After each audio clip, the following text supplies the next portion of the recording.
approval and the subsequent contract stated the sum of $178,704,739.50 as the cost of the machines and equipment. JAP further maintained that it had fully met its obligations under the agreement. The company also accused the Attorney General for causing reputation damage through publicity surrounding the case. It said the lawsuit had received widespread media attention before it was formally served on either the company or Dr. Japan, resulting in severe and unjustified reputational damage to JAPP. The Japan group of companies and their business partners described the action as being brought in bad faith and said it had instructed its lawyers to challenge the suit. JA Plant Pool and Dr. Joseph Sian Ajipon considered the suit filed by the Attorney General to be in bad faith and have accordingly instructed their lawyers to challenge the suit and ensure its dismissal. The company also urged the public not to draw conclusions from the allegations contained in the lawsuit, insisting that it remains committed to the principles of transparency, accountability, lawful conduct, and constructive engagement with all stakeholders, including the government of Ghana.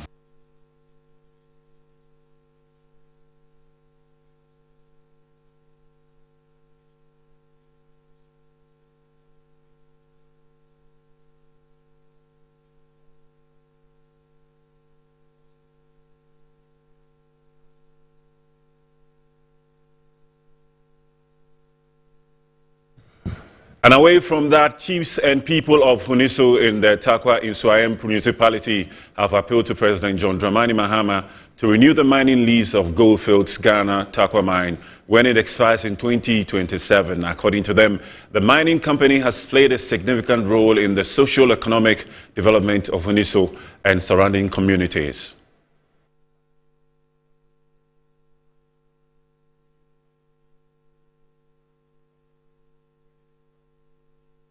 Demonstrated a strong commitment to the welfare of its host communities and should be given the opportunity to continue its operations. At a press conference held in Huniso, the Queen Mother, Bahimaya Damoa, passionately appealed to the government to renew the company's lease, citing the numerous benefits the community has derived from Goldfields operations over the years.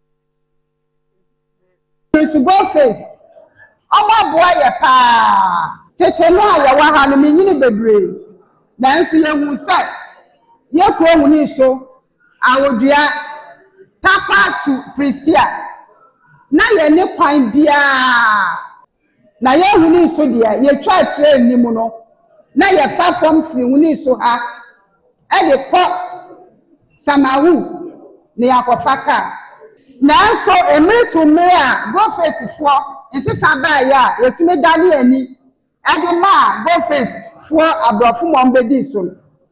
Ya won sisa bebre. Oma ye kwan. Oma ma ye chip compound. Oma si school amaye. Oma ma community center. Adesraje ye to Mahama ya mapa Mahama nim say. Ya ni go face antibody. Oma boy bebre. Adding his voice to the appeal, the chief of Huniso commended Goldfields Ghana for its contribution to education and human resource development in the community. And a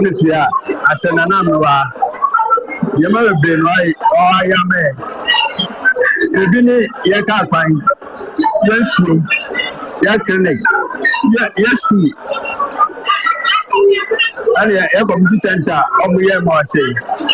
Now, it's a lot of done with the Palazzo, almost myself. Ever so almost me far and Palanina, no more for being bad. That's just Rama, I got one of you as far as about all the more for tertiary. All the more this year, I may be glass and more doctors for the next for any money engineers for any engineers for about you me understand before.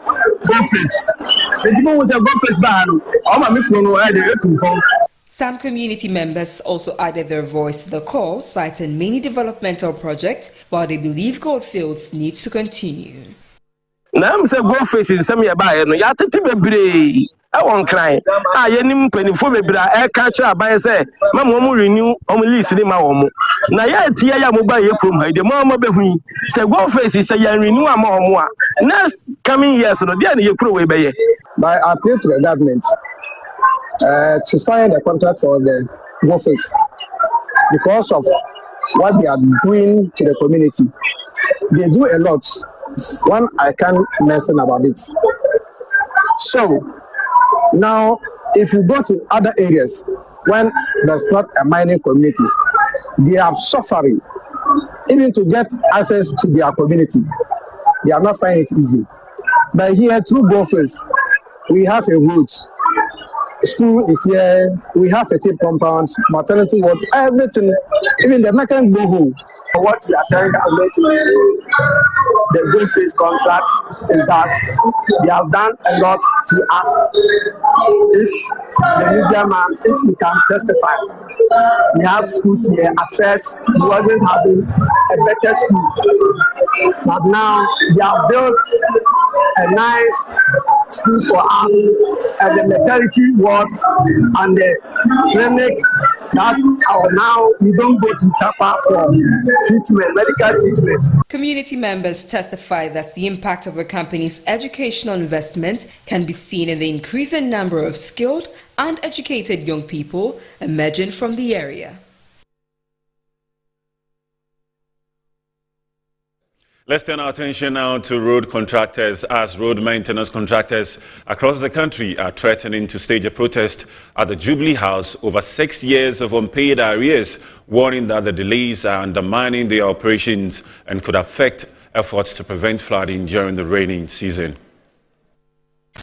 Road maintenance contractors responsible for clearing gutters, desilting drains and maintaining road shoulders have threatened to picket at Jubilee House over their 6 years unpaid arrears. The contractors, operating under the Single Man Contractors Association, say they have not received payment for certified works undertaken for the Ghana Highway Authority since 2020. In a petition addressed to President John Dramani Mahama and dated May 25, 2026, the association appealed for urgent intervention to facilitate the settlement of the outstanding payments. According to the group, members completed the assigned contracts in line with agreed terms but have yet to be compensated despite repeated engagements with the Ghana Highway Authority. The contractors argue that the prolonged delay has created severe financial challenges affecting their businesses, livelihoods and ability to meet other obligations. The dispute comes at a time when concerns over flooding are increasing as the rainy season intensifies across parts of the country. The contractors warn that failure to resolve the matter could compel them to embark on a peaceful picketing exercise at the presidency to draw attention to their concerns. They also revealed that a previous petition submitted to the presidency in March this year has not resulted in a resolution of the issue. The group is therefore calling on governments to intervene and ensure the immediate payment of the outstanding arrears.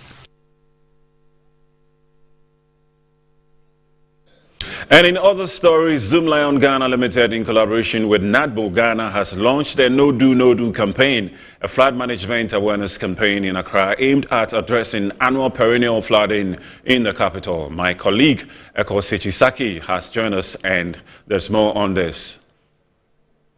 Hello, good afternoon to you, Eko.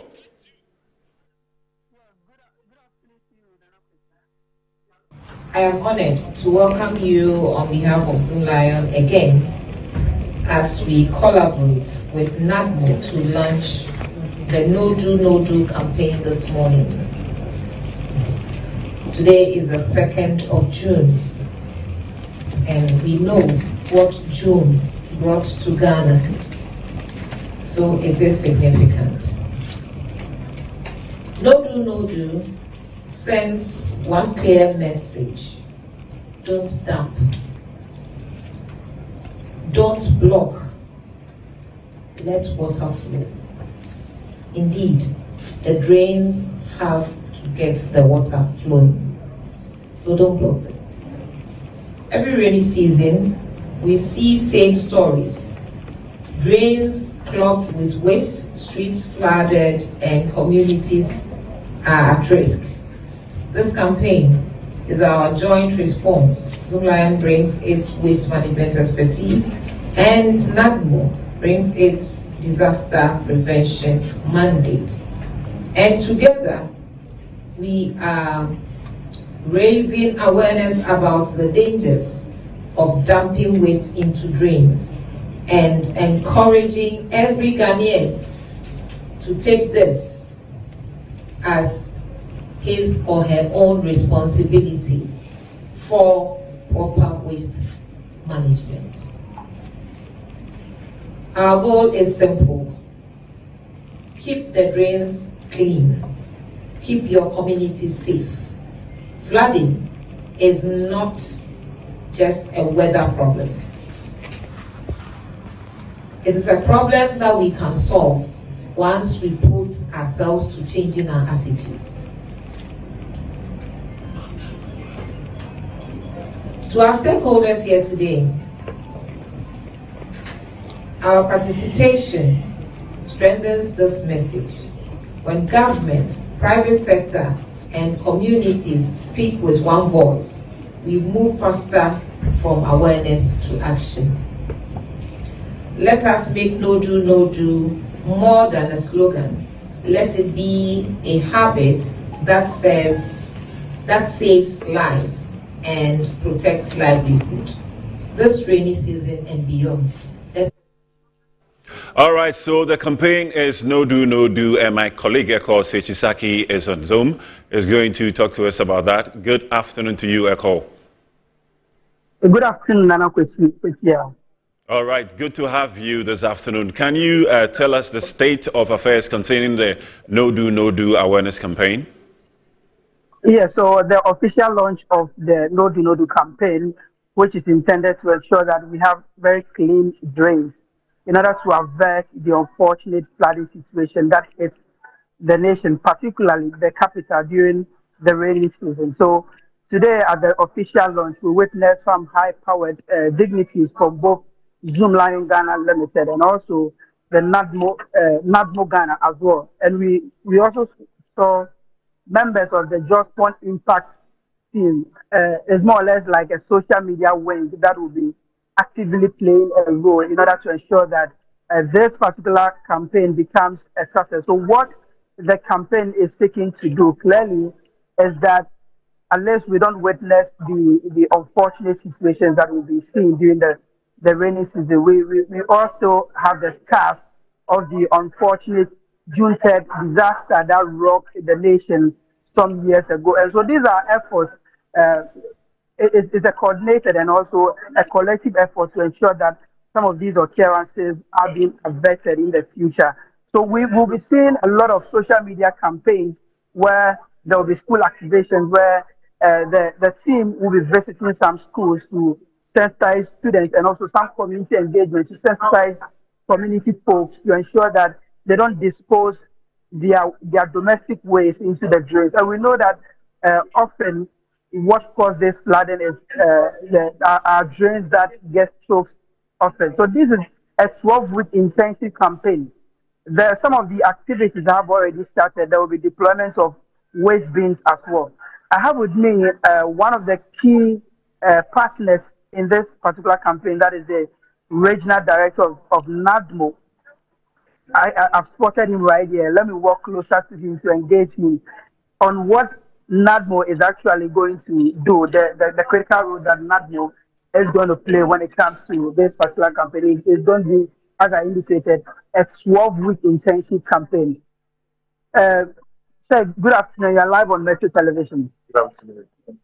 So briefly, straight, what is NADMO going to play when it comes to this campaign? Because we've seen in the past, NADMO has engaged in a lot of proactive activities, but yet the issue of perennial flooding persists, particularly in our capital. Yeah, so in Greater Accra, we face this great challenge in terms of water sanitation and the reoccurring flooding, which, we experience every year. And this collaboration with the Just Point Impact Group, I hope it's going to go along with help reduce the impact of flooding in Greater Accra. Because these are man-made disasters. After the rains, we realized that most of the drains that we earlier on dredged were found very choked with lots of debris and waste from upstream, meaning that attitudinal change is very, very much important, and education. We need the time for us to run mass education so that we can reduce the impact of that. Otherwise, it's never going to be solved. Because anytime it rains, after that, we realize when you go to the beaches and all these things, we see a lot of waste. Now the government has to spend another money collect all of them. But Zoomland being an expert in waste management, I would think that the collaboration will go on a very long way. But whilst we are managing the disaster, we know that we can't collect or clear some of these refuse that block some of these days when it gets. So we know that clearing of drains is going to be very critical or integral to this particular exercise. We also know that we'll be doing some cleanup exercise at our various lorry terminals and also market spaces. Which other activities, key activities that we'll be embarking on within this period? Yes, so clearing of the drains, very, very key points. And then education. Education. So this time, as part of the collaboration, we've targeted some of the schools. So we know sanitation will begin from the schools if we are able to impact the knowledge onto our children, go along with help us to disseminate the information our parents at home, who usually, to the market and then with materials in this community. Are we going to see enforcement beyond the education? Are we going to see enforcement of laws where there will be a clampdown, or there will be a clampdown on people who indiscriminately dispose their waste bins into these drains? So we are not going to work in isolation. We are going to work with them. And at these assemblies, we have the managers of waste, that's the environmental officers and other task forces that are stable or stationed at the assembly to take care of some of these things. So we work with them and then make sure that we reinforce the bylaws. There are bylaws in some of it. It's not a new thing. So the assembly should go back to revise if they have to strengthen some of the measures to make sure that we prosecute people who throw refuse in this place to serve as a deterrent at the schools. Finally, you mentioned working closely with the MMDAs. Recently, in the media, we've seen a lot of demolition exercises at Ramsia sites where people have been dumping waste at places that they are not supposed to dump this waste, and this has become a major challenge.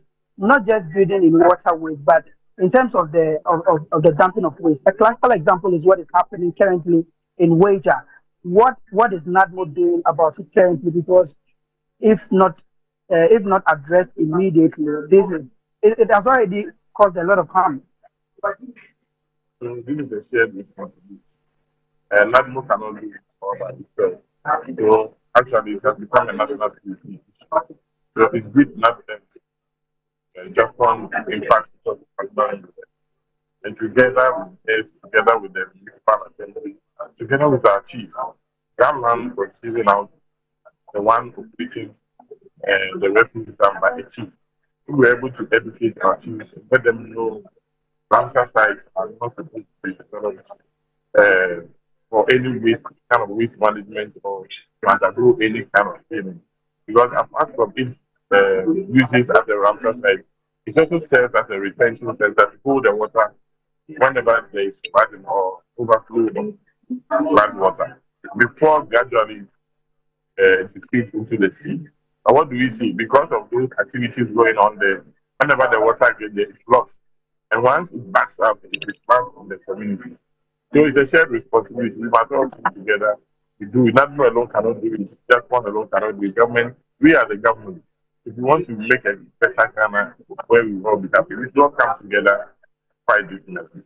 All right, thank you so much for speaking to us. So, Nana Kwesi-Kotia, you just heard the regional director for NADMO in the Greater Accra region sharing insights on what NADMO is going to do when it comes to this particular exercise in order to ensure that our drains are clean and devoid of choke drains and all of that, so that we can have a flood free during the rainy season.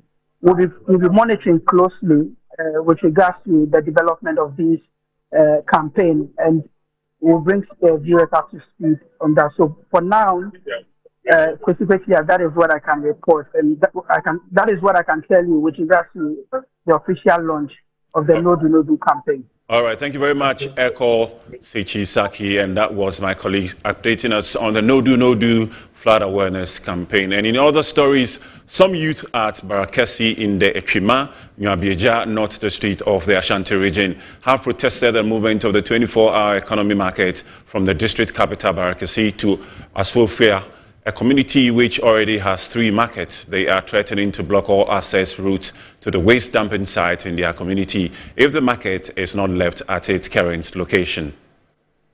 Speaking at a press conference at Barakesi, the leader of the Barakesi Youth Association, Ernest Kojo-Edusei, explained that the traditional leaders had already allocated a sizable parcel of land for the takeoff of the project. They, however, expressed shock and disappointment over reports that the market has been moved to Asofia. The group warned that if the project is not brought back to Barakesi, the community will vehemently stop the assemblyman from using any land in the area as a refuse dump site and would not allow any truck from anywhere to access the dump site in the community. The Youth Association, led by Ernest, are questioning the rationale and interest behind the relocation of the project. Yati se nyame adoma ebenada omo ye so cutting e 24-hour market no e wa Asofia eno na yeti ye no e haya dwene etwetwe yaso ene yadre kakra se e de na ekoso empanyifo aba behwe baabi a ezesiesi market no ma amama assurance ya de krata ba mo yesemu ni besia ya ntehwe afede de asate ne se nyame ya adoma benada omukwa akoye so cutting eno na haya nti de ebusa ne se sia mpanyifo ka so mo ni besia no omantomo nsa amfre ebusa se so na omunim nyom fa so mo ye ntina omuka so beto mo nsa afre omanto nsa amfre na ye kan ne se efiti benada ekono se market no mo so mo mfa Barakesi a enkura wan bia gya no fu nyina obi a wasase otimde bola eni bola na omode Barakesi betugu no sebe enya Barakesi ne se bola se yensa marketa yensa market ensa nyam se Barakesi si nyam marketa ene Barakesi so ensa se ye to bola gu ye dey yenkura yi. Some traders in the community also share their views on the 24-hour economy market. Eja ondi kan ye maaye na pono kura bi ne bibia ni ha sabi ni baby a John so cry ni bi ti e bale fo ye stress adwa no o ma mfa ma bala ha no kwasa no ma ha kro na hwemu ni pa nyina ha adwadi fo ha ti esre wo mo se adwa no de ye ni bire samo a esese wo mo ma ne ba Barakesi ha ene Barakesi nko so nti ene ye nyina ha ya na edidwa Barakesi kro dua ye nim se ha na district capital ya oman no enya emfaso bebre wa ba na dwadie mu a ya district mu nyina fiti ya akosi bantema aha na ma ni nyina didwa efiri Barakesi kopem offenso enkurase e wo ho nyina edu Friday any Monday bia ha no bia de ne niema ba na wo hwe Barakesi market yi na wo hwe se Asofia anka mo person mo di ade no kona already o madi kanya bi o hodeda Asofia krodia na nkasa nso emu aye chok ye nta Asofia fo se bi o munya market na ya na emum saban so ye investment da ye sere se monye de aban no da to obenya so mfaso. And away from that, the Minister for Interior and Member of Parliament for Asawase, Mubarak Mohammed Muntaka, has raised concerns about Ghanaians aiding foreigners to enter the country through unapproved routes, particularly in the Volta region. According to the minister, security agencies have identified more than 103 unapproved routes being used to facilitate illegal entry into the country, a situation he described as alarming. The minister made the remarks during a meeting with Christian and Muslim leaders, Zongo chiefs, and other stakeholders aimed at promoting peace, social cohesion, and addressing security concerns in the region. The engagement brought together traditional leaders, Christian and Muslim leaders, Zongo chiefs, security agencies, heads of department, and other stakeholders from across the region. The meeting focused on promoting peace, strengthening social cohesion, addressing security concerns, and obtaining first-hand information on the operations and welfare needs of security personnel in the region. In his opening address, the Volta Regional Minister James Gunu reminded participants that without peace and unity, the region would struggle to attract development projects. He urged chiefs, religious leaders, and political actors to work together to accelerate the region's development. Both the political actors, the religious leaders, we must all collaborate together, Muslims, Christians, the chiefs, so that development can be accelerated in our regions and in our communities. But before development can happen, there needs to be peace. There needs to be unity. Speaking at the event, Interior Minister Mubarak Mohammed Muntaka reiterated concerns about Ghanaians assisting foreigners to enter the country through legal routes. This region is one of the regions I've just been told. What we have identified as illegitimate crossing point, 102. 102 places where it is not authorized for people to pass. We have now come to realize that when I say we, you and I, aid people to cross it into our country so that we can't even have their data to know Kwame is here, Muntaka is here, Wahabu is here, Muhammadu is here. We are helping them on our motorbikes, on our cars and other things. We are smuggling them into our country. Last year, we rescued people, victims of this kind of smuggling. The minister also expressed concern about the growing abuse of illegal drugs among the youth. You cannot just begin arresting those who are using the drugs without looking at where is it coming from. And unfortunately, our region here, which is one of the regions that we found that there's a lot of cultivation of this region. Our pastors, our imams, our opinion leaders who beg of you, let's make this a subject for someone. On our pulpit, in our hutuba, we need to begin talking about it. Look, I've heard people say, oh, people are doing a source of living. That's part of what they do to survive. The Ambroba will tell you that's what he does to survive. The chairman of the Christian Leaders Association, Reverend Seth Mautor, appealed to the members of the whole Zongo community to put aside their differences and live together in peace. We pray that they should bury their differences and let exist as we have been doing. We are praying with them. We are concerned about them. Therefore, we want to use this forum as our minister is present with us to appeal to them to live at peace.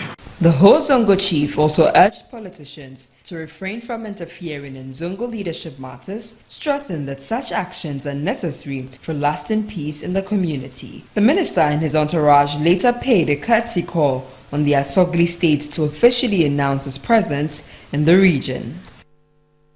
Let's turn our attention now to the northern part of Ghana, as resident of Waribugu, Dingoni, in the northern region, can now heave a sigh of relief after provision of a standard solar-powered mechanized borehole, alleviating the daily struggles of women and children who previously traveled long distances to get water. There's more in this report. Drinking water is a big challenge in the northern part of Ghana, forcing many communities in the north to share the same source of drinking water with animals. Many communities in this part of the country are still dependent on dams and other water resources which are not hygienic enough for human consumption. Wadabododingori is one of the communities in the Tolon district of the northern where the people and cattle are sharing the same old community dam as the source of drinking water. The Republic Bank, after identifying this problem, decided to provide people with solar-powered mechanized boreholes as their corporate social responsibilities and putting smiles on the faces of the community members. Speaking during the handing over ceremony of the borehole, Managing Director of the bank, Dr. Benjamin Juboku, says the bank partners government as its corporate society responsibility to meet SDG Goal 6, which talks about water and sanitation. Republic Bank, we are noted for giving back to society under the initiative of Power to Make a Difference. On his part, District Chief Executive for the Tolon District, Seidu Barima, thanked leadership of the government for providing good drinking water to one of the most challenging communities with a plea to extend to other communities. Indeed, it is the wish of this government to provide clean water for the citizens. Unfortunately, the resources at the disposal of the government is not enough to cater for every community. Chief of the community, Yakubu Hassan, expressed gratitude to the bank. Your hard work has been able to connect us into you. Thanks so much. I wish you more.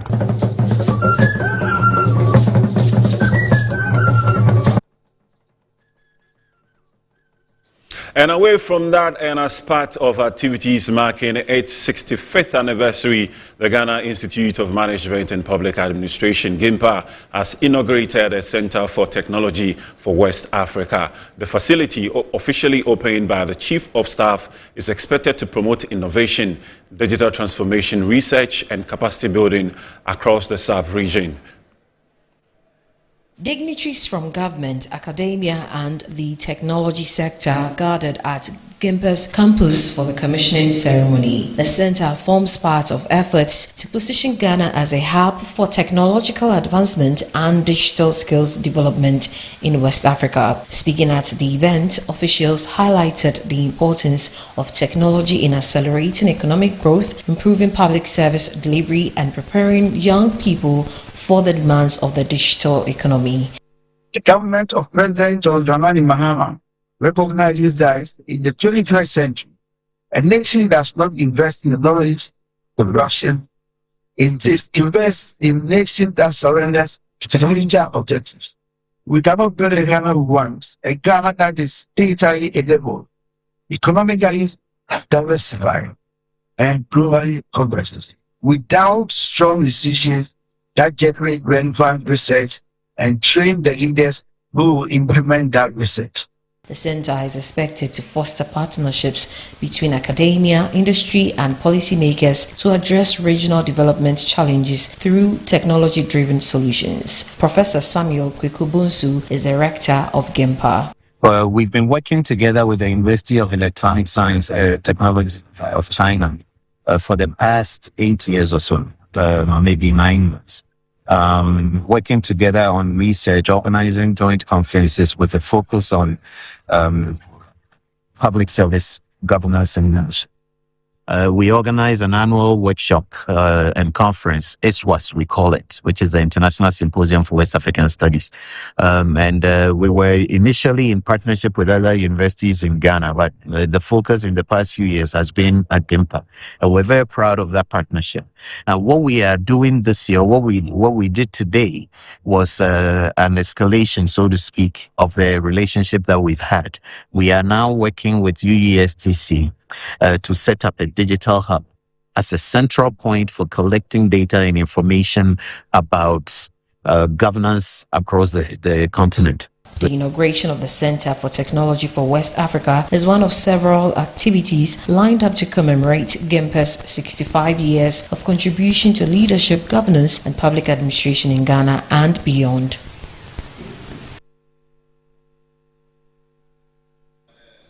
And in Adan, Member of Parliament for the Adan constituency has assured of government's commitments to tackle development challenges within the constituency. She said issues concerning roads, health and security are matters of concern to her, urging stakeholders to reach out to her office with their challenges. She was speaking at the district's maiden stakeholders meeting in Accra. This engagement brought together institutions including the police, fire service, ECG, water company, education, feeder roads and traditional rulers to deliberate on pressing issues affecting the district and the welfare of the people of Adan. Speaking to the media, MP Comfort Kujo highlighted ongoing projects and challenges being addressed under her watch. Problems that some of our departmental heads are facing, and I can see some of them they don't come closer to even tell us what the problems are. Communication is the key. Just tell me what you need, what you want. If it's beyond me, your minister is there. I will go to the minister and make sure we work around it. She clarified reports concerning poor ambulance services in the Adan constituency and assured issues about roads in the constituency are being addressed. All I knew was Adan have an ambulance and the ambulance is working. Only for me to see on social media people screaming about ambulance and a reference number from a letter sent to me, which it doesn't. I have not seen any letter. They are okay. we are not okay. So they have come to demonstrate in Adan that we need good roads. So JM, please pay attention to Adan and give us good roads, which I know you are already responding to our request. The warlord and divisional chief of Adan Traditional Council, Nene Osrama the Faith, raised concerns over child labor activities and called for stronger measures to curb it. Parents too, you know, Ghana, we have laws already concerning child labor. It's a matter of enforcing that so that parents and children will be serious with their education for the betterment of Adan and Ghana as a whole. The district chief executive of Adan, Ken Kabukano, on his part said the engagement will strengthen collaboration that would benefit the district. This is not going to be the first and the last. This is just going to be the beginning of good things that need to come, because per the local government act now, we should have a collaboration between the citizenry and the head of the institution. So that's exactly that we did. Last week The Minister of Parliament also presented a cash support to the Ghana Ambulance Service and Fire Service to resolve health emergency concerns in the constituency. Maritime trade experts are calling on governments to fully implement Ghana's national maritime and transport policy to strengthen trade and position the country as a leading logistics hub in West Africa. The Center for International Maritime Affairs Ghana says Ghana's exit from the IMF Extended Credit Facility Program has renewed optimism within the maritime and port sector, creating an opportunity to reduce trade costs and improve competitiveness.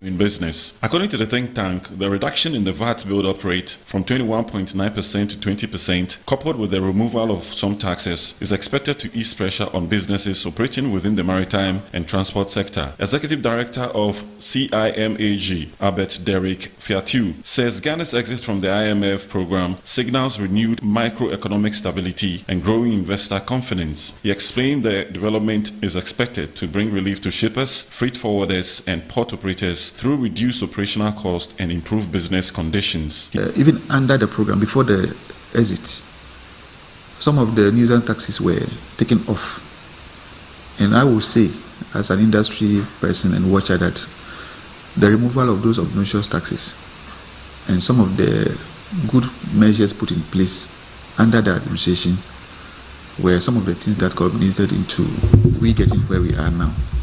So we can only urge them to continue with the discipline and make sure that proper measures are put in place to ensure that these improvements that we are seeing in the economy continues. One key thing, especially for us in the maritime industry and the port sector in Ghana today, is that we want to urge the government to implement the national maritime and transport policy. There is no country in the world that is able to develop without proper transportation network. When we are talking about proper transportation network, it's not about just the roads. When you want to be successful in the maritime sector, what is key is railways. You see a lot of congestion on our roads, a lot of accidents here and there, because the heavy-duty trucks are competing with passenger and private vehicles.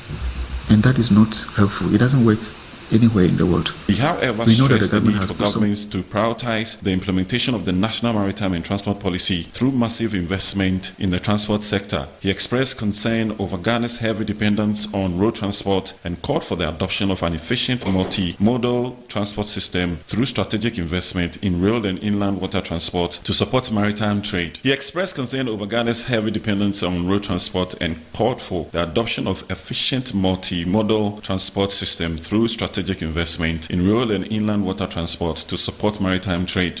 When you want to be successful in the maritime sector, what is key is railways. You see a lot of congestion on our roads, a lot of accidents here and there, because the heavy-duty trucks are competing with passenger and private vehicles. And that is not helpful. It doesn't work anywhere in the world. We know that the government has put some measures in place to ensure that these things are done. But they have to prioritize this. If we really want to be the gateway that we call ourselves, then there's the need for thorough investment in the transportation system of the country. You go to any village today, once a road network is constructed, you see that a lot of buildings are... The CIMAG Executive Director also urged customs authorities to enhance digital trade platforms and upgrade cargo clearing systems at the ports to improve efficiency and facilitate faster trade transactions.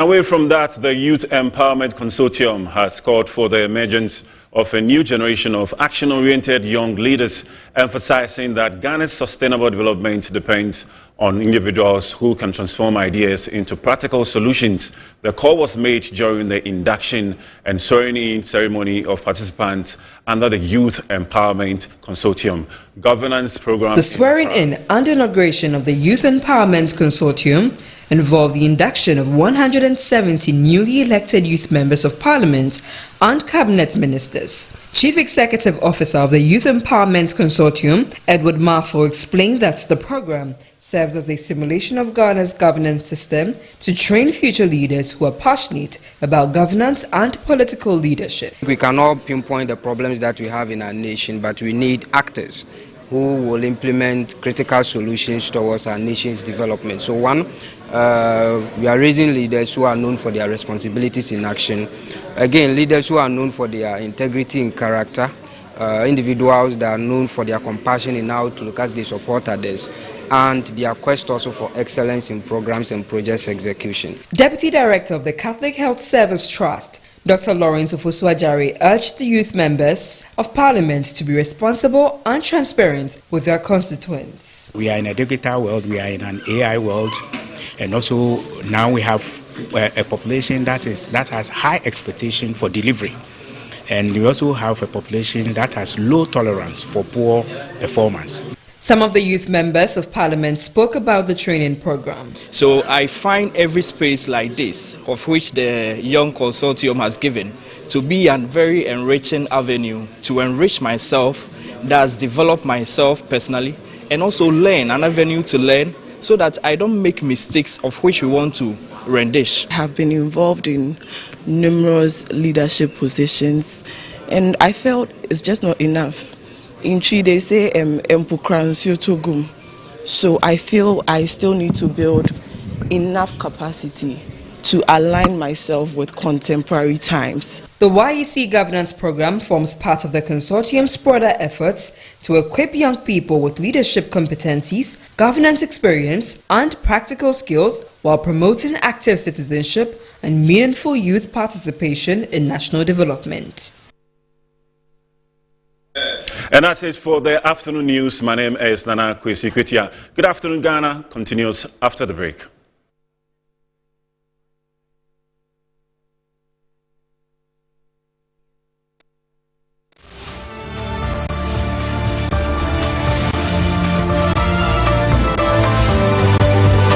As the days come and go, there's always shit. Let colleagues explore all the planetary bodies. Our mission is in Uranus to treat hemorrhoids, anal fistula, anal fissure, anal incontinence, hydradenitis suppurativa, using laser ligature for pain-free and speedy recovery. On Uranus Street, Accra, is Main Tuber Hospital and Coloproctology Center. Trust Uranus with us and we will delight you. Visit Main Tuber Hospital today or call us on 0244 581 541.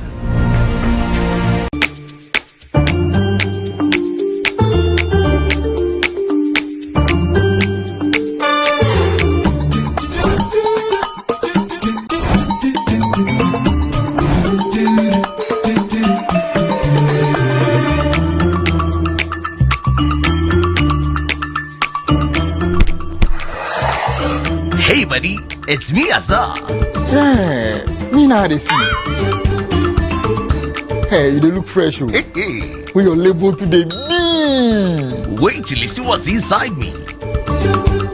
Azar, freshly made inside and out for greater coverage and colors that last longer and beautify your walls, spaces and places. Azar, no size. Go ahead. Buy now. Azar, #1 from Azar Group since 1921. I'm ready to give it my all, my talent, dedication, heart, everything for this journey. What's all this? Welcome to the Breakers. You need more than a rhythm to survive these spaces.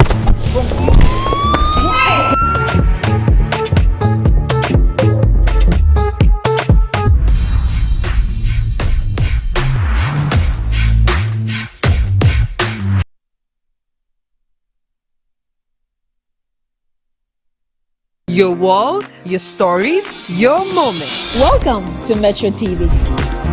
From breaking news to uncovering the facts of the story.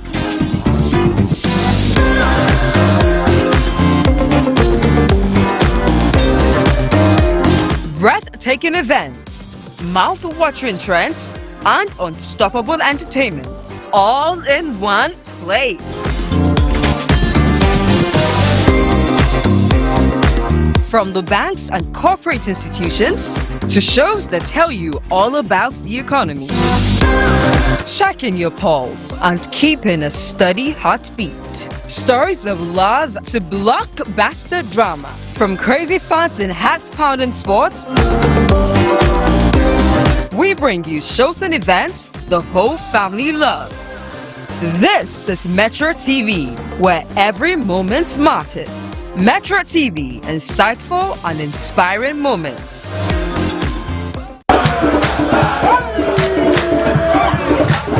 Every Thursday morning, the spirit of the school come alive. From the marching bands to the dining halls, the fear and the panic stories, the convoys to old students' pride, to unforgettable homecoming moments. Metro TV brings you the School's Homecoming Show live. Relive the glory, celebrate the legacies, reconnect with the memories that shape legends like you. The celebrations, the anniversaries, the homecoming activities, and the legacy projects that you embark in your school. The Metro TV School's Homecoming Show comes to you every Thursday from 9:30 a.m. to 10:30 a.m. live on Metro TV. This is the School's Homecoming Show live on Metro TV.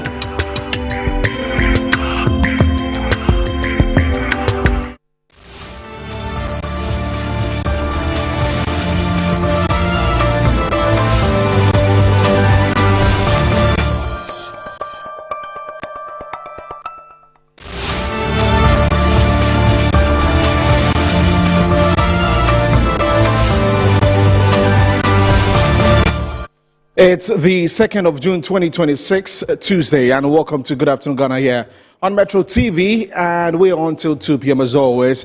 And Nana Kwesikwita brought to us the news updates. We're getting into the other conversations for the afternoon here on the show. Many thanks for joining us. We're live on Facebook at Metro TV Ghana, also on DSTV channel 277. You can watch us live on there, and also on the radio. If you're driving around town, just switch it down to 94.1 FM and be a part of the show and listen to the show live on radio.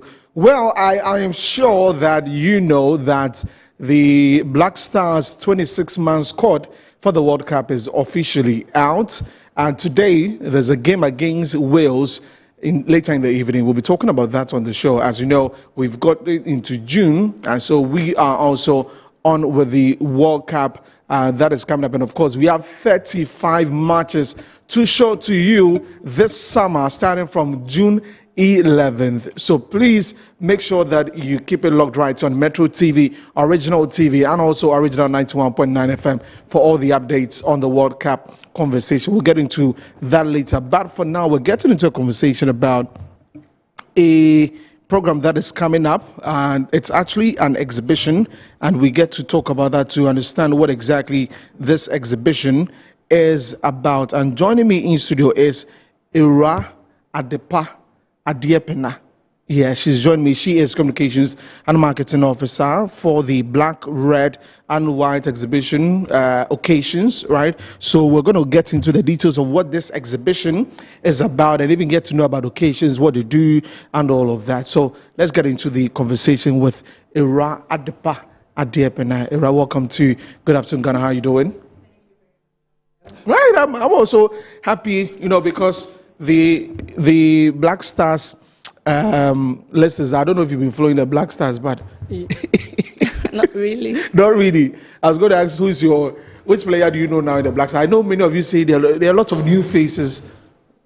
I actually do not follow them. Oh. No, I have no idea. Okay, so this is what you're going to do. Okay. You're going to make sure that you keep it logged right to on Metro TV and follow the World Cup. Let's have a very good time and enjoy ourselves and get yourself a Ghana jersey. Right? Sure, I have. Yeah, right. And I'll get back to you. But again, the World Cup is live here on Metro TV, Original TV, and also Original 91.9 FM. We'll be telling you all that is happening daily, every action, everything right here. And of course, on our website, www.metrotvonline.com. You can also, catch us with all the updates on there and across our social media platforms. The 26-man squad is out. We have a live feed that we're bringing to you on the show, and that's regarding the World Cup also, and all the other conversations that will be coming up with the World Cup. So the sports team, all of us here at Metro TV will be engaged in that. Remember that yesterday, Phil John Coates said that we're going to do some predictions, and the biggest of them is that which 2 countries out of the 48 countries will get to the final. If you're able to predict that, and also predict who wins the World Cup, you can win for yourself a plot of land. Yes. You heard it right. No, that one says, okay, you are not in. Yeah. So we'll see how that goes. So make sure that you follow us and get to be part of the predict and win which 2 countries will get to the final of the World Cup. What will be the results, who's going to win, and then you could win yourself lots of prizes, including a plot of land. Very, very important one. And we'll be coming out there into the communities to engage all the fans for this World Cup. Listen, this is the biggest sporting event, and so you cannot be left out of this era. So now I've told you why you need to follow the Black Stars and the World Cup. Maybe you can win some plot of land. Sure, I wish. Right. So let's get into occasions, right? Talk to us about occasions, what occasion is about, and then we'll get into the exhibition proper. Okay.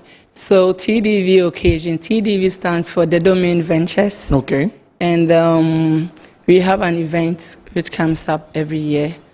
But this is actually the active one for the year, titled Occasions. It's occasions because we are bringing to under one umbrella fashion designers who are into clothing, who are into bead making, or fashion design clothing with its accessories. Okay, so it's not just any design at all. Okay. It should be a design that is strictly or mainly for a special occasion. Okay. So we know that people often organize such fashion events, but ours is basically a red, black, and white. But along the line from the vendors, we realized that we wanted to go by those strictly colors, maybe something like a red gown, a nice red gown for a party, a dinner, a red gown for a party, a black gown for also a party, a white one for a wedding or naming ceremony. But the feedback from our vendors is they are saying that they have already stocked up things in other colors, so they would also want to exhibit that one, which is very cool. So we want to bring them under one umbrella for that quality kind of outfits and its accessories. Right, you're talking about the fashion industry. So my next question is going to be about the space. I think that in a while we've had a lot, in recent times we've had a lot of social media exposure for fashion designers showcasing, what they do. And even at the recently held TGMAs, there were lots of conversation about Ghanaian fashion designers and whether we are, top notch and all of that. What do you make of the fashion industry? Do you think that a lot has opened up for people who want to be designers into the space? Do they make money, enough money and all of that? But I know some people also do make some outfits and charge a lot of money. How's it going? Well, so I would say the fashion industry in Ghana is kind of gaining doing better than other creative art sectors. Okay. In the sense that now people are being trained properly, and then also people are investing much in new designs and new fabrics. And then with various kind of exhibitions that have gone on over the years, it has really exposed people to also have new ideas, and then also know, apart from the feedback they get, it has also opened their eyes to design what the people want, not what they think they can produce. You're dealing with fashion designers. When you engage them, what are some of the challenges that they share about their work? So one or two main challenges they face is there is a great competition between the second-hand clothes. Okay. Because some can go to Kantamanto and they can get a very beautiful gown already, for their thrift kind of wear. So now their main challenge it's the competition with the second-hand clothing, and then also finance to really expand their businesses in terms of acquiring machines. Yeah. Okay.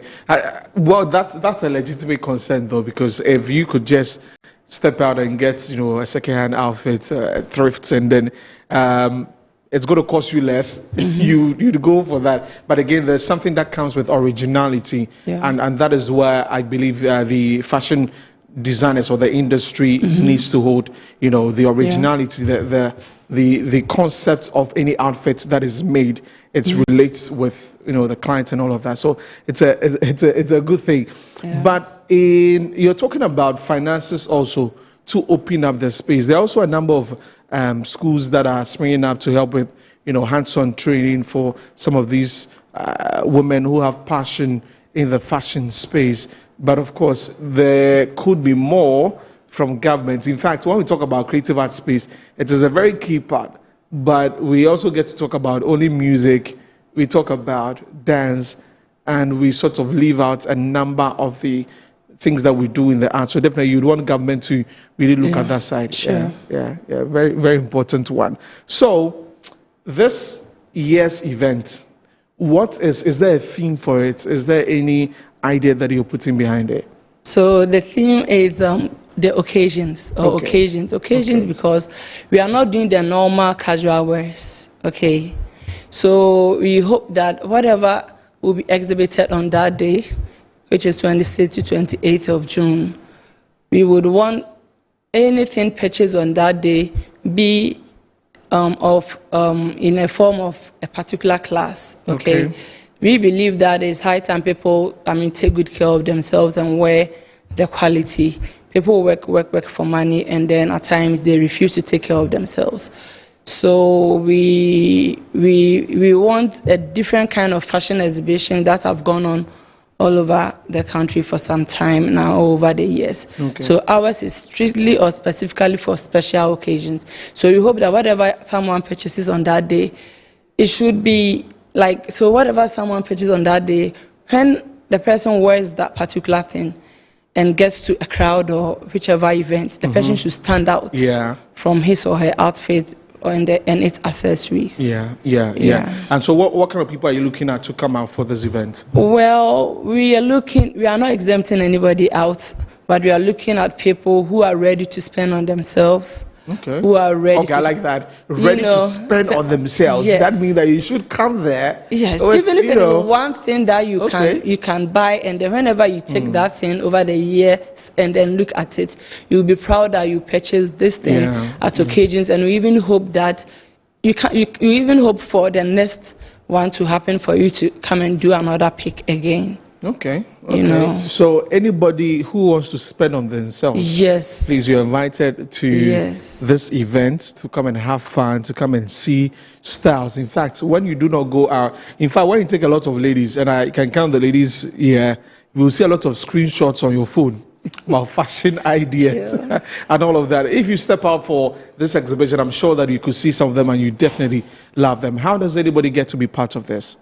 So we have our social media platforms. And it's TDV occasions for all, for Instagram, Facebook, TikTok. And there is also a space there for vendors. We are dealing with vendors of all kinds in terms of fashion. The fashion so space. there is a form there that they go through the process and submit. And then booths will be apportioned to them for the 3 days. We've talked about all of these sweet things. Let's now get into the details of when it is happening and where, and then we can call on viewers and everybody watching across the globe to come for this particular exhibition. Sure. So occasion is happening on this month of June from 26th to the 28th. And the time is 9 a.m. to 9 p.m. 9 p.m. With the reason that we believe that workers might have still been on the road, and then since the location is just by the roadside, we hope that those who will not be able to participate during the day or even for church time and all that can have the time to branch by and then make a pick. And the venue? The venue is at the Coconut Grove Hotel, Sakomono. It faces right at the traffic lights. Coconut Grove Hotel, Sakomono. That's where the venue is for the exhibition. So Friday 26th, Saturday 27th, and then Sunday 28th. These 3 days are dedicated to this exhibition at the Coconut Grove Hotel, Sakomono.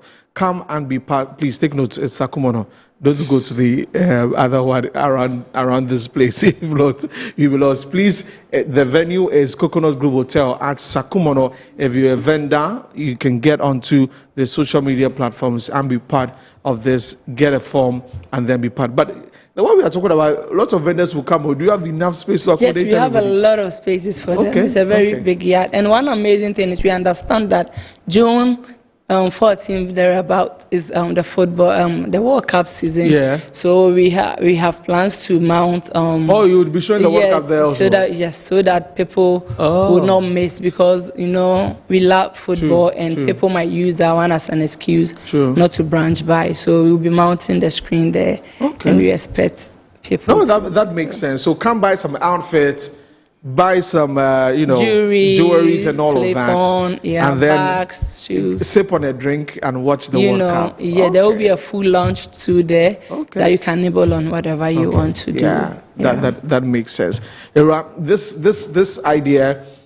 This is not the first time, this is not the first time, right? Or is this is the maiden edition? Yes, this is the maiden edition in a way for this particular one. For this particular one, right? So we're looking forward to all of you coming out and being a part of this year's program, maiden edition of this occasions event, 26th, 27th, 28th at the Coconut Grove Hotel, Sakomono, from 9 a.m. to 9 p.m. Come out and shop and get yourself something nice.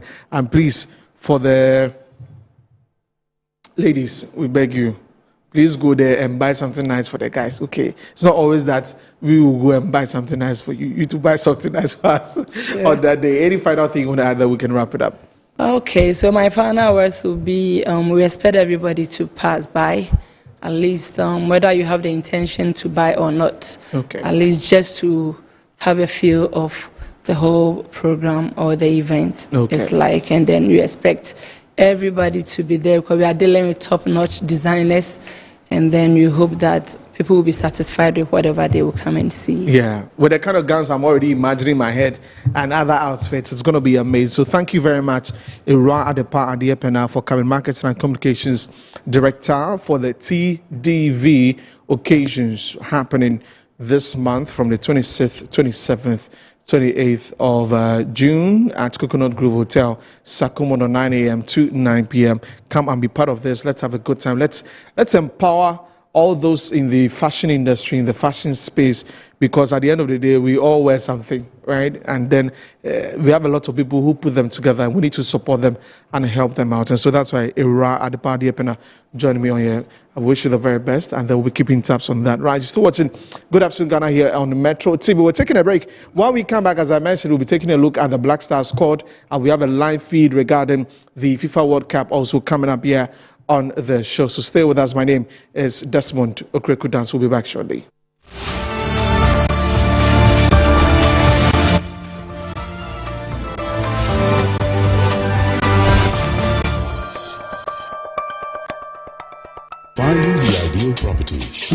daunting task. At MNC Properties, we believe everyone deserves a place to call home. That's why we specialize in providing affordable housing options under our flagship project, Fresh Property Joy. Specifically designed for low and medium income earners. Our range of customizable homes includes 2 and 3 bedroom standard and executive options, all meticulously crafted using innovative interlocking brick technology. We understand the importance of simplicity and convenience in the acquisition process. That's why we have designed our procedures to be straightforward and hassle-free, offering flexible payment options tailored to your individual needs. In addition to our affordable homes, we proudly offer litigation-free lands for sale in vibrant and upscale communities that present the perfect opportunity to build your dream home. We are committed to making affordable housing a reality, providing you with the joy of owning a home that meets your budgets and aspirations. Whether you're looking to buy, rent, or invest, we've got you covered. Our service team is ready to assist you on 030-255-1917. MNC Properties. In my line of work, a confident smile is everything. Kel Charcoal Toothpaste keeps me on top of my game and ensures my smile is always radiant and bright. With the tiring nature of my job, we spend several hours under the scorching sun. To keep our teeth white and our breath fresh all the time, we use none other than Kel Charcoal Toothpaste. Kel Charcoal Toothpaste. You're on a Kessie and in a kit one. Samayo Kendini, a who be here, Semetra Sapapadia to a mammy manfo. Kel Charcoal's natural ingredients, and a bomb is so by a man is swing, and a sans of Mama Hoto so a will bedroom. Kel Charcoal Toothpaste. Choose Kel Charcoal Toothpaste for anti-cavity, whiter teeth, and fresher breath all day. Available in 80 gram and 150 gram. Grab yours today. Kel, happy smile. This advert is FDA approved.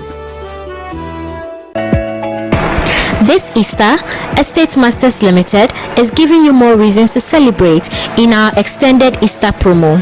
Secure your dream land at Nest Cottage, Chopoli with a massive 15% discount. Or choose Palm Hills, Gomwa Pamfukurum, also at 15% discount. And for lovers of the coast, Coastal Park, Ningo Prampram awaits you at 10% discount. Plus, enjoy free site visits and free documentation because we make land ownership simple. This Easter, don't just celebrate, invest in your future. Estate Masters Limited, your most preferred estate partner. In a time where noise is loud but clarity is rare, one program is changing the conversation. Welcome to the Intelligence Desk. This is not a talk show. This is a working studio. Each week, we break down the biggest national and global issues from AI and digital transformation to trade, jobs, governance, and national competitiveness, and turn complexity into practical, usable knowledge. Sharp questions, structured thinking, real solutions built live on air. With resident resource person Dr. David King Boyson, the show moves beyond commentary, designing frameworks, mapping strategies, and holding decision makers accountable. From the big issue briefing to the strategy lab to the innovation and opportunity board, every episode delivers tools you can use. If you care about Ghana's future, if you value clarity over chaos, if you believe leadership requires intelligence, then this is your desk. The Intelligence Desk, hosted by RSM Kofi Dole Lawson on Metro TV, where Ghana thinks forward.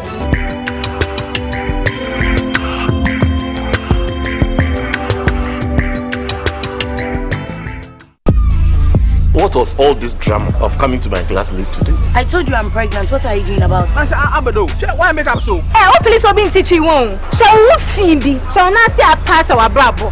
But why are you saying that? That girl is a charlatan. It's a wolf in a sheep's clothing. A prostitute in disguise. Abaya come yourself.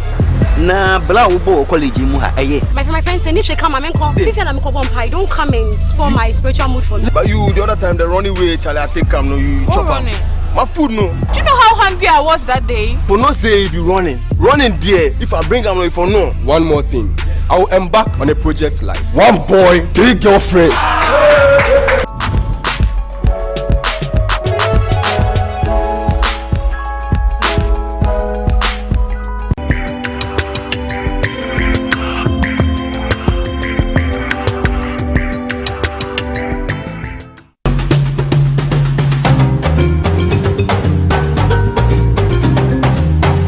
that? That's the aroma of a whole continent. Welcome to season 3 of Cook Africa. And I'm your host, Bilkis Jiwa. Cook Africa is a platform that showcases the traditions of Africa through food. From the East, West, Central, and Northern Africa. This is your show. Catch me on Cook Africa this and every Saturday at 5 p.m. on Metro TV.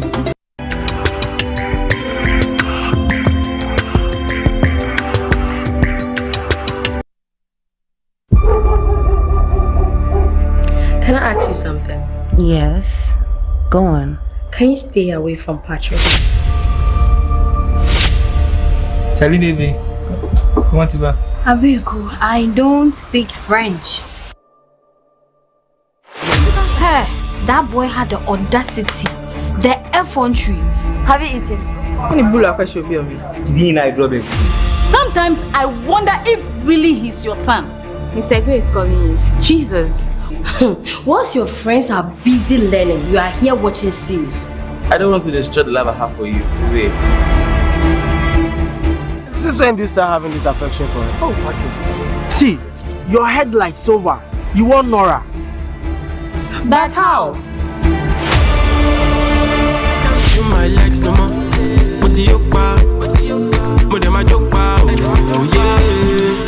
Nora, where were you last night? Daddy, dressed like this, of course. So why did you call this morning?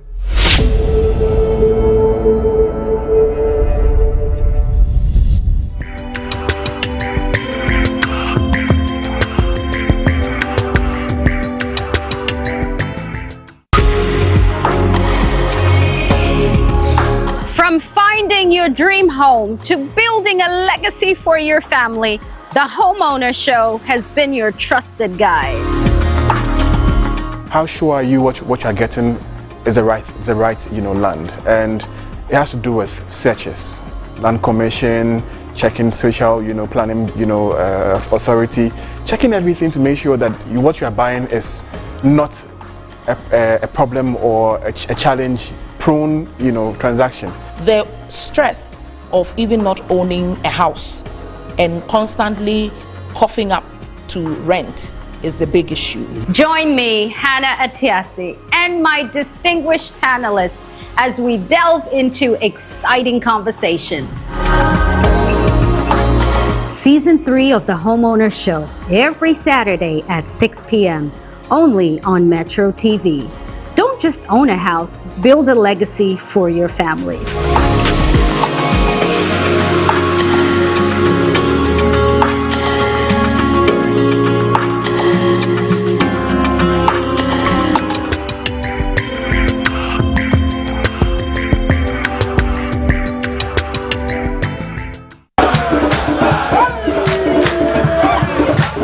Every Thursday morning, the spirit of the school come alive.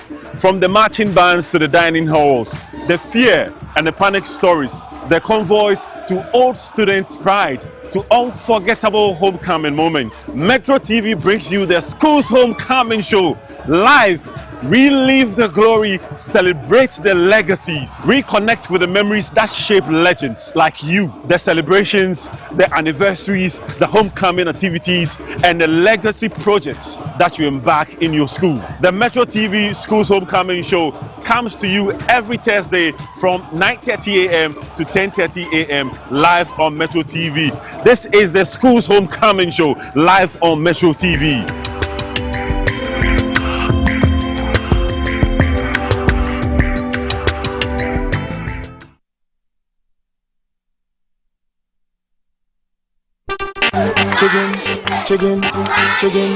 Chicken.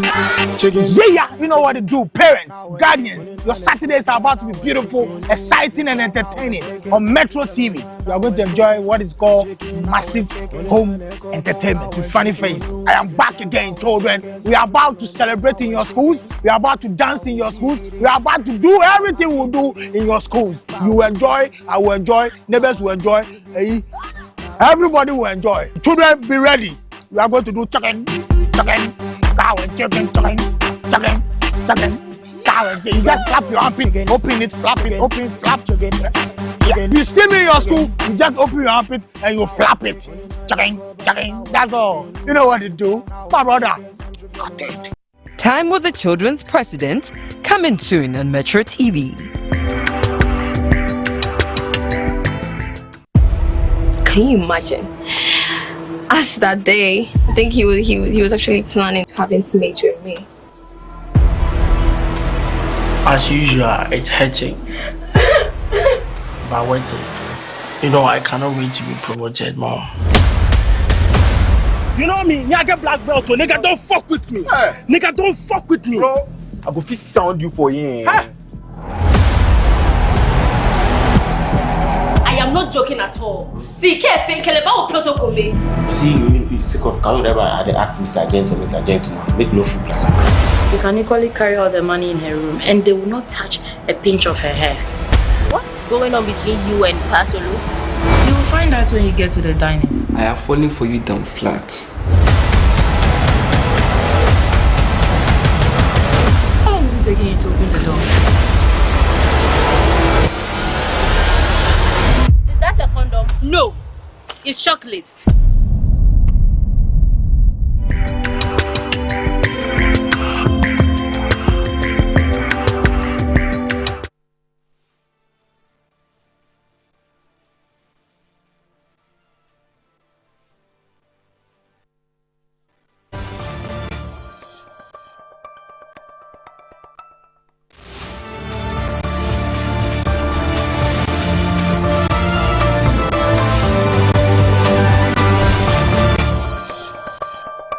Welcome back from the break. This is Good Afternoon Ghana on Metro TV with me, Desmond Okorekodan. So our next conversation will be about the 26-man squad named by Black Stars coach Carlos Queiroz for the Summer World Cup. In fact, the World Cup that is happening a few weeks from now. And remember that he named about 28-man squad earlier and has been pruned down to 26 as the deadline by FIFA for the announcements to be made was drawing near, and coach Carlos Queiroz named that squad. He's been speaking to the media ahead of the Wales friendly, and he has been explaining the reason for the players he's chosen for this year's World Cup. So there you have the list on the screen, and yes, you see the goalkeepers there. Benjamin Asari of Accra Hearts of Oak, Lawrence Atizigi of St. Gallen is also there, and then Joseph Annan is also there of St. Patrick's Athletic. Defenders, you have Baba Abdurrahman of PAOK in Greece, Gideon Mens of Auxerre in France, Marvin Senaya also of Auxerre in France, and also you have Ali Dusaid who plays in France for Rennes, Abdul Mumin who plays for Rayo Vallecano in Spain, Jermo Poku, Istanbul Basaksehir in Turkey, Jonas Ajeti of Wolfsburg in Germany, Kojo Pompepra of Nice, France, Derek Lucasen of Paphos, yes, and for the midfielders, Elisha Owusu of Auxerre. So you have 3 players from Auxerre in this particular list for the Black Stars. Thomas Partey plays for Villarreal in Spain, Quesisibo Real Oviedo in Spain, Augustin Boache, Saint Etienne in France, Caleb Renchi, FC Nordland in Norway, Abdul Fattah Sahaku plays for Leicester City in England. The forwards or the attackers, Kamaldeen Sulemana plays for Atlanta in Italy, Christopher Bonsuban plays for Al Qadsiya in the Saudi Arabian League, Ernest Nyama plays for Lyon in France, coming back from an ACL. And Antoine Semenyo, arguably our biggest star in this particular list, plays for Manchester City in England. You have Brandon Thomas Asante, plays for Coventry in England. Prince Kwabnedu, also there, Victoria Plzen. And you have Inaki Williams, who plays for Atletico Bilbao in Spain. And also Jordan Ayew, who plays for, that is, Leicester City in England.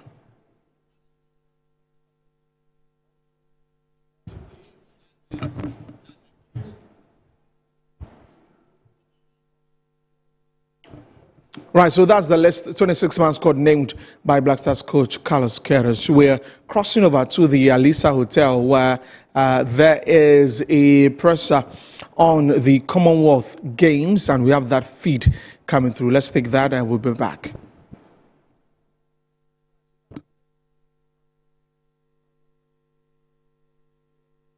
Of the Games. Ghana House will serve as our nation's hub, a cultural hub, and a strategic business lounge in Scotland. It will be a space where international corporate partners, diplomats, and the global Ghanaian diaspora can converge to celebrate our culture, explore sports tourism, and network for future investments. To unify our collective mission, Team Ghana will march under a singular, powerful, and definitive banner for the 2026 Games. Our official campaign slogan is Team Ghana, from Ghana to Glasgow for gold. Team Ghana, from Ghana to Glasgow for gold. Again, Team Ghana, from Ghana to Glasgow for gold. We are determined to do whatever we can to ensure that the athletes perform and bring us honors, gold medals. Over the last 1 year, we've been talking about gold in this country, a lot of gold. We don't want to really talk about the gold that is exported from gold board or from wherever. We also want to talk about the gold medals around the neck of our athletes. Ghana will be fiercely competing across carefully selected sports mode where our athletes have proven regional and international capability. Our competitive focus for Glasgow 2026 spans athletics. We'll be sending 13 athletes to represent us for athletics. Boxing, we'll be sending 10 athletes to represent us in boxing. Judo, we'll be sending 2 athletes. Para-athletics, we'll be sending 3 athletes. Para-powerlifting, we'll be sending 1 athlete. Para-swimming, we'll be sending 1 athlete. Swimming, 4 athletes. Track cycling, 2 athletes. And weightlifting, 1 athlete. So far, these are the athletes who will represent us. In the next week or 2 weeks, possible that some other opportunities may be available for us to increase our numbers in some other areas. And when that happens, we will inform you accordingly. Each discipline is undergoing technical validation to ensure we are sending high performance contenders. Following strict performance metrics and quota allocations, Ghana's contingent will consist of a lean, mean, high efficiency squad. The final delegation comprises qualified elite athletes alongside a highly specialized technical team of coaches, medical staff, and trainers. This streamlined number ensures that every single resource is optimized directly for athlete performance and for podium success. Finally, it is my absolute pleasure to build the official armor athletes will wear when they step onto the global stage. Our apparel is produced by an indigenous Ghanaian company, the Hope brand, THB. Our 2026 Glasgow competition presentation and casual kits proudly display our iconic red, gold, green, and the dominant black star. They have been engineered for high performance durability while capturing the vibrant energy of Ghanaian culture. When our athletes wear the whole brand, they wear the pride, the history, and the hopes of 34 million Ghanaians. To the media here today, your voice is our wind. Broadcast this message. Tell the stories of these athletes. Focus on the athletes, their training, their performance, and the results that we get. We want you to focus seriously on the athletes. Tell their stories. And let the nation feel the power of Glasgow. Corporate Ghana, the table is set. Step up and partner with the winning brand. 50 days to go. Team Ghana, feel the power. Team Ghana, we dare to win. Team Ghana, from Ghana to Glasgow for gold. God bless our athletes and God bless our homeland, Ghana. Thank you very much. Before I sit down, there are two icons here who the MC has introduced, Professor Azuma, and Margaret was not here when. So Margaret, will you please get up for Margaret won bronze medal at the Commonwealth Games 2002 in Manchester, I think, yes. And Professor Azuma won the gold medal in Edmonton in 1978.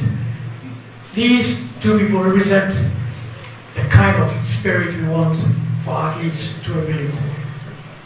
We brought them here as ambassadors for athletes to know that it is possible if we work hard and we do whatever we can to ensure that we prepare the athletes properly, so that when they go to the games, they'll be able to compete and bring honor to our country. Thank you very much. Thank you very much, President Richard Apokabi, President for the Commonwealth Games Association of Ghana. I think now we know that Team Ghana will be at the Commonwealth Games.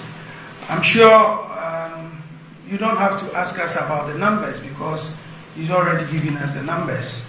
I want to acknowledge one great para-athlete who has done so much for Ghana, Mr. Ocho Nkegbe, with the team. Ocho, let's see. I saw Haruna Kahiro a moment ago. Where is Haruna? Yes. Another great para-athlete. Thank you very much. The Secretary General of Africa, Mr. Elite, thank you for being with us. The team from Athletics and Para-Ghana, thank you very much for joining us. I'd like to share some. I'd like to. She's competing in discus at the Commonwealth Games. So expect a medal for her. Expect a medal for her. And then we have a new sensation in para-athletics. The young boys in SHS and he's doing wonders. Hayford, please get up there. You'll be running 100 meters and possibly 200 meters or just 100. So these are people you should, as media, you should get an opportunity of talking to and follow their story. Let the whole world know what they're doing. Thank you. Thank you very much, President. Let us focus on these athletes. Yes, the Federation leadership do a lot, but content is within or from the athletes. Let us focus on them. Let us tell their stories. Please, Team Ghana, we say, feel the power. Team Ghana, we dare to win. Team Ghana, for this championship, from Ghana to Glasgow for gold. In the past, it was but we have decided to, out of that chant, put something in the heads and the minds of our athletes. So, Team Ghana, we say, feel the power. Team Ghana, we say, we dare to dream. Team Ghana, from Ghana to Glasgow for gold. Can we try? Team Ghana. Team Ghana. Team Ghana. To Glasgow for gold. We'll try for the last time. Now, Team Ghana, feel the power. Team Ghana, we dare to win. Team Ghana, from Ghana to Glasgow for gold. Who first now can I say? What you want to know, because first now can I say? Team Ghana, not Jesus say. I'm told the story of one late chef who once when the athletes screamed Team Ghana, he said, Skamasan.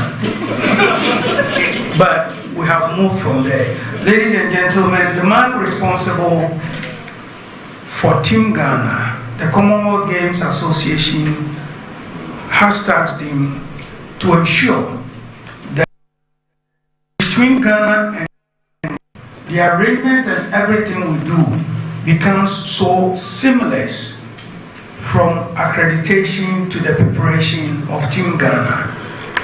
He has ensured that until yesterday or this morning, nothing has gone bad so far. It is important for us to give him the opportunity to tell us. I'm sure you don't even know whether Team Ghana is in camp or not, where they are, how we are going to prepare them for the upcoming games. Remember, there's a promise of 11 million from government, and out of that we need to ensure that once we go, we're able to win. Ladies and gentlemen, the chef for our Commonwealth Games participation, Mr. Edris.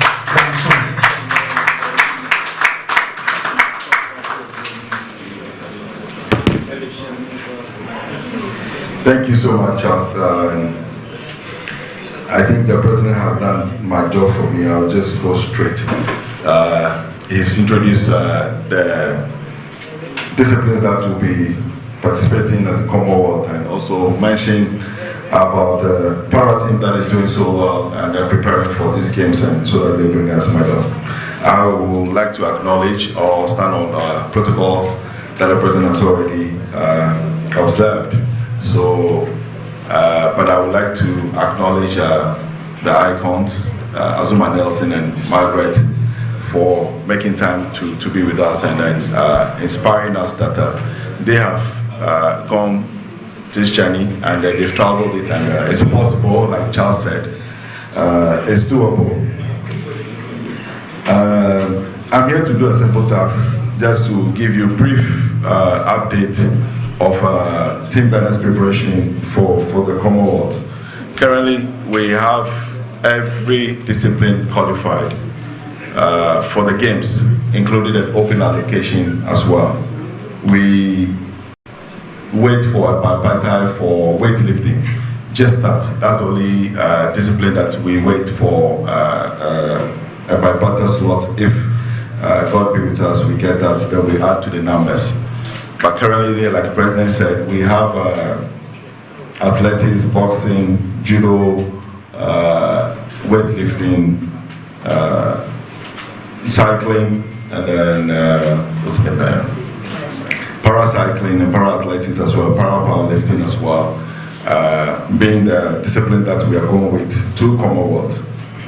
This Commonwealth, like I've said in the previous interviews, is really downsized because of Australia opting out, and then for Glasgow stepping up to take up the mantle.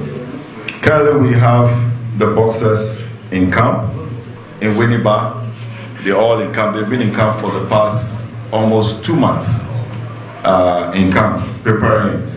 We watch the videos, and boxing is won most of our medals, so we focus not only on boxing, but we give them more support as well.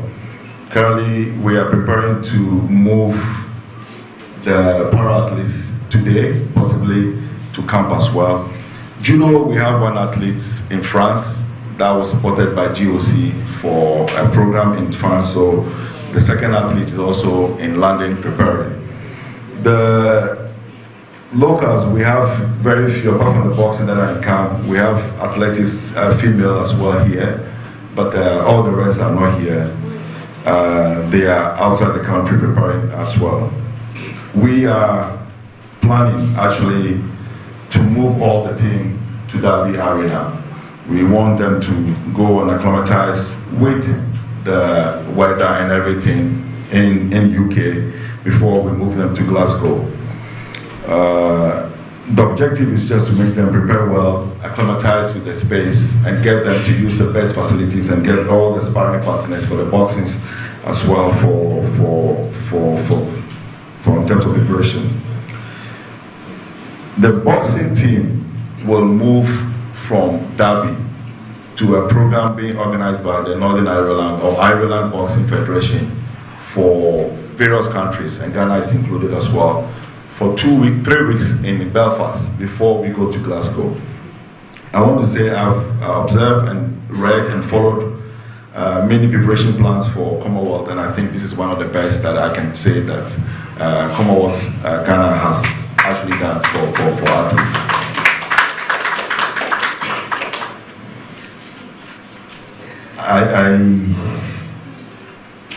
Like I said, we are also in talks with the Ministry of Youth and Sports to make sure all these things are done as soon as possible. We don't want any delays to affect our athletes. Every country is preparing so well for this. In terms of accreditation, accreditation have started contributing for the athletes, coaches, and then officials. I'm sure the media will be waiting for their accreditation issue as well. It's not been issued yet. There are issues. I would like to say here that it's good. We all have to be at Commonwealth Games or any other games, but Ghana is actually in the news for everything in terms of volunteers who have actually applied to be volunteers, and the media as well. The numbers, Commonwealth can understand, a small nation like Ghana and a small delegation from Ghana, with the numbers that are applying for all this, they are taking. Okay, so let's say for volunteers, when the portal was open in 3 days, they needed only 3 volunteers for the games. 3,000 for the games. In 3 days, Ghana was over 3,000 volunteers applied.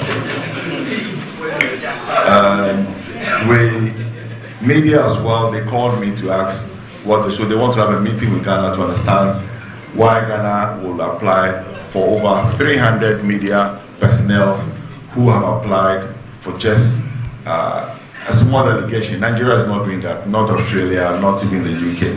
So currently they have an issue they want to understand and also advise as to the way forward for the media accreditation. For volunteers, I think they've gone past it. They are not going to pick anybody from Ghana. They've not. But media, they definitely know they have to give slot to Ghana. But this is the situation we find ourselves in.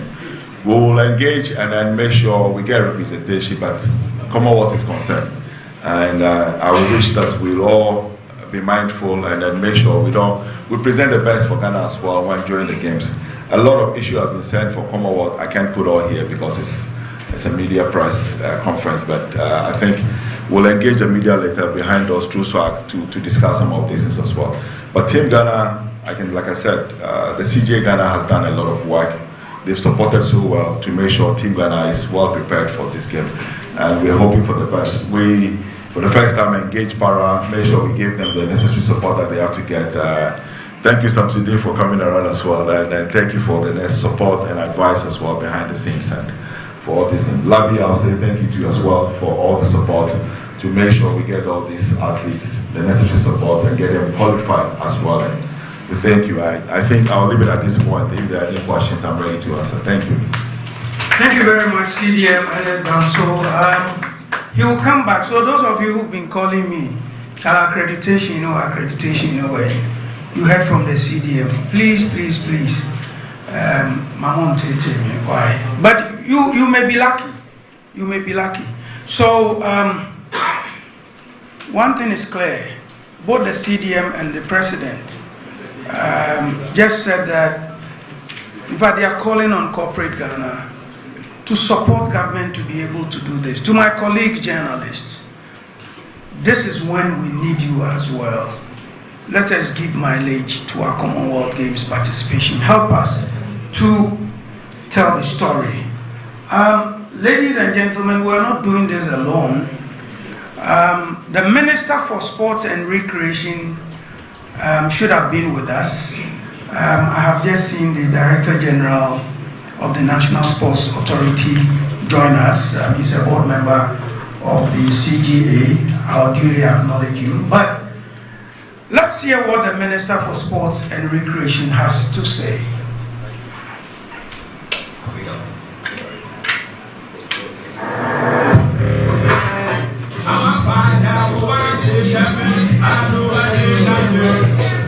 I'm Kofi Adams, Minister for Sports and Recreation.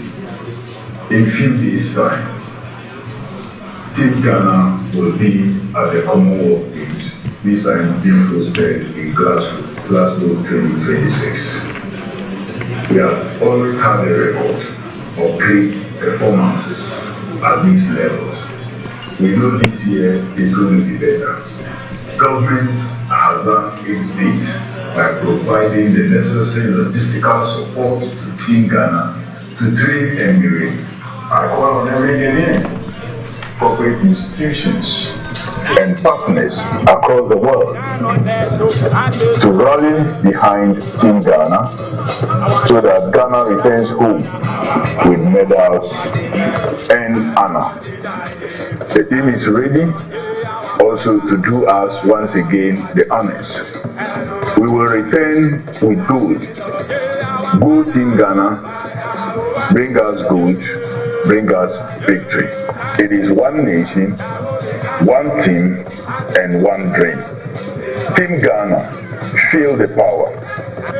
Team Ghana, we dare to win. Team Ghana, from Ghana to Glasgow for gold. Glasgow, here we come. Thank you. So,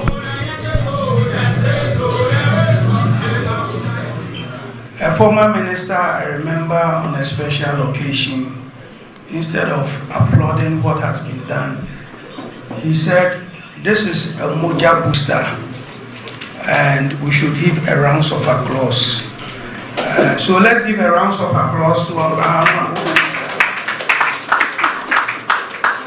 So we just have been joined by the Director General of the National Sports Authority, who is also a board member of the Commonwealth Games Association of Ghana, Mr. Yampofo-Ankra. Thank you very much, Mr. Yampofo-Ankra, for joining us. We also have been joined by the rep of the UK ambassador to Ghana. Ladies and gentlemen, let's clap for our guest.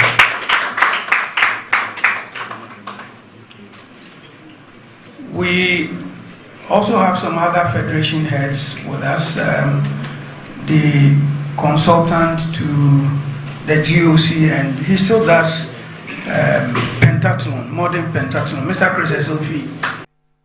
I've seen our team from judo and all the journalists here. Just as we're doing this, we're joined by the president, my brother. We do a lot of things together, a lot of good things together. He's a leader for Africa Paralympic Committee, Mr. Sam. Thank you very much. So, before I show you some images of what we are going to wear, we also need to watch another story of the Commonwealth Games as far as Ghana is concerned. Let's watch the screen. Light, please.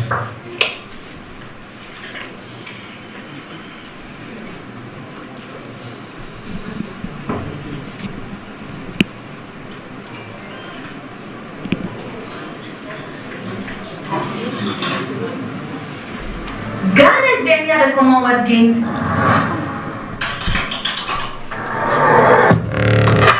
Our father who was in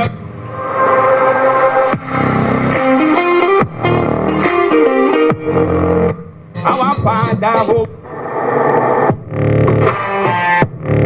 and it's Ghana now leading. I love you for Ghana. Australia second, Wales third. Can you make it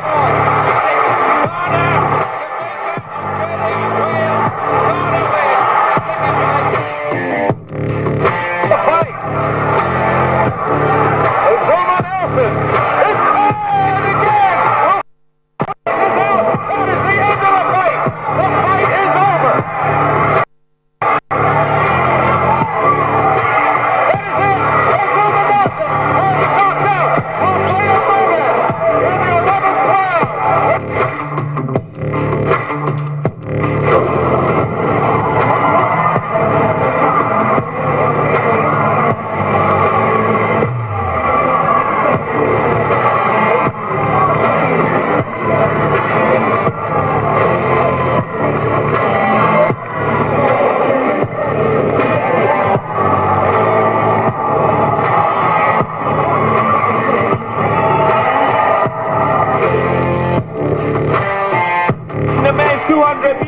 Running the bend really well is Claude Emmanuel of Cavalry, but Joseph Polamo has come onto the home straight on the lead. It's neck to neck with Ekanim Joseph. But coming through.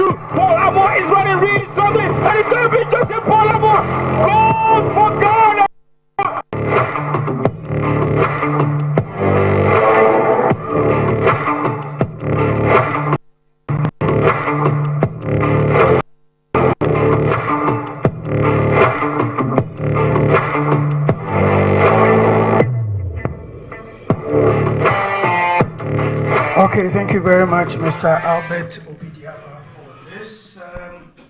So this clearly tells you that Team Ghana is ready. We have done a lot of things. We have achieved a lot as far as the Commonwealth Games is concerned. In some few minutes, we will be done with this. But it is important that I show you what we're going to wear in Glasgow. Or you don't want to say, okay, my brother says yes, we want to see. It is important I show you what we are going to wear. But before I do that, there's a special appeal from the Commonwealth Games Association to the media, to corporate Ghana, to everybody. And I'll call on the First Vice President, Commonwealth Games Association of Ghana, in 2 minutes to speak to Ghana. We are live on Metro TV, we are live on GTV Sports Plus, we are live on GH1 TV and all those platforms. So, Mr. Malco Afadiano, in 2 minutes, will make an appeal in cameras to Ghana. We need the support of Ghana. We need the support of the media. We need everyone's support. So, President Malco Afadiano, please join us. Let's clap for him as he comes. He will speak to Ghana why Ghana must be with us on this journey. Thank you.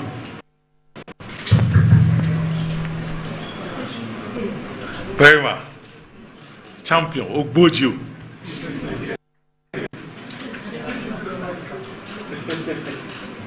Madam, you made this nation proud, very, very proud. You brought so much confidence to a lot of folks. And you are not aware of the impact you made. Not only amongst the young ones, but also what it did for the morale of this nation. And the opportunities it created.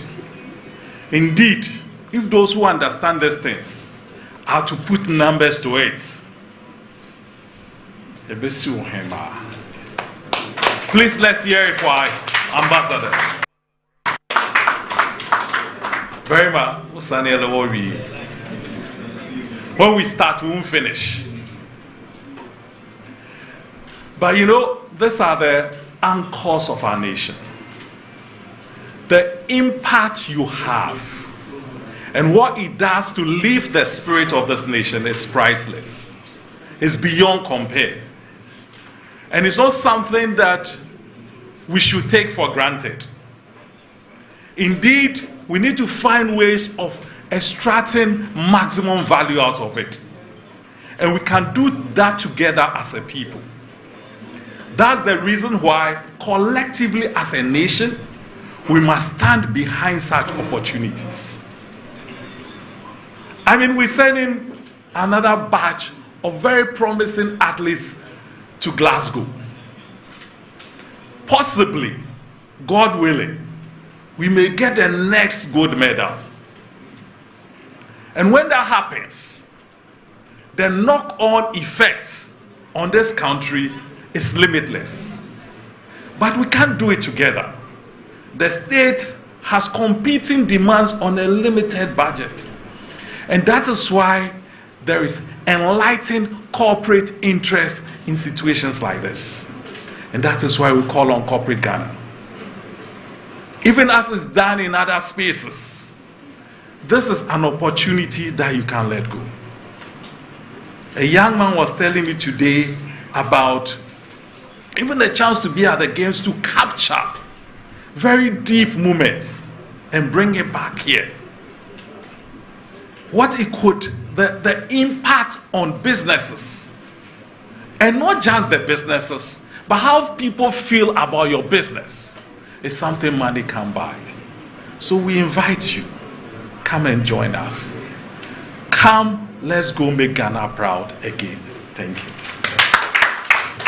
Thank you very much, President Malco Afadiano. Team Ghana, feel the power. Team Ghana, we dare to win. Team Ghana, from Ghana to... It is possible. So I'll call on the... I want to keep the best for the last. So the man who has been supporting this whole thing, as far as the para athletes is concerned, President for Africa Paralympic Committee, I just want to give him 1 minute to speak to us before we do the unveiling. President Samson Day. A very good afternoon. The president of the GOC, Zoom Zoom, and my sister. So, okay, so Kumazi, yeah, thank you very much. Malco, I think you've said it all. But what I would like to say is that for the corporate Ghana to come in and support us, we will need to brand our sports in a way that the media will have to understand that it is time.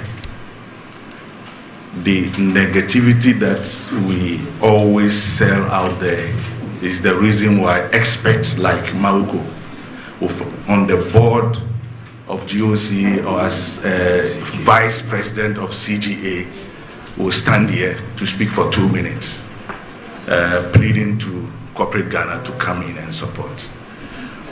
The product is not only for GOC, it's not only for African Paralympic Committee or Ghana Paralympic or Ministry of Sports. The product sport is for all of us Ghanaians to protect.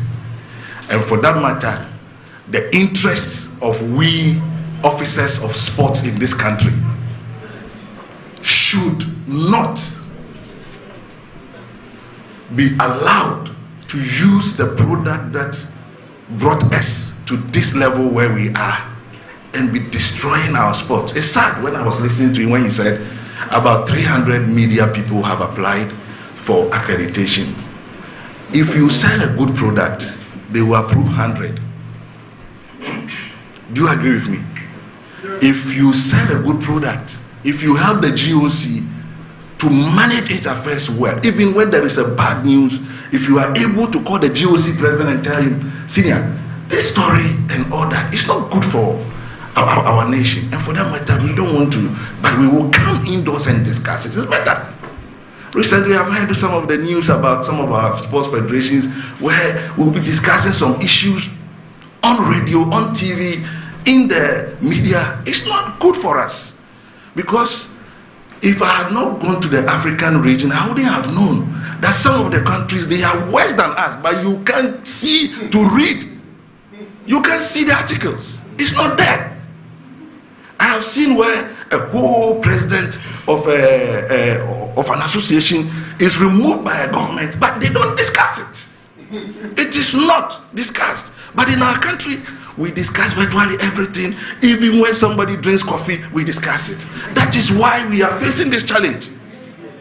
Because how can we be going to Commonwealth Games and few months or few weeks to the games, we have to get a personality of like Mauko that I have known 20 years ago with expertise to come and stand here and be pleading to corporate Ghana? It's not possible.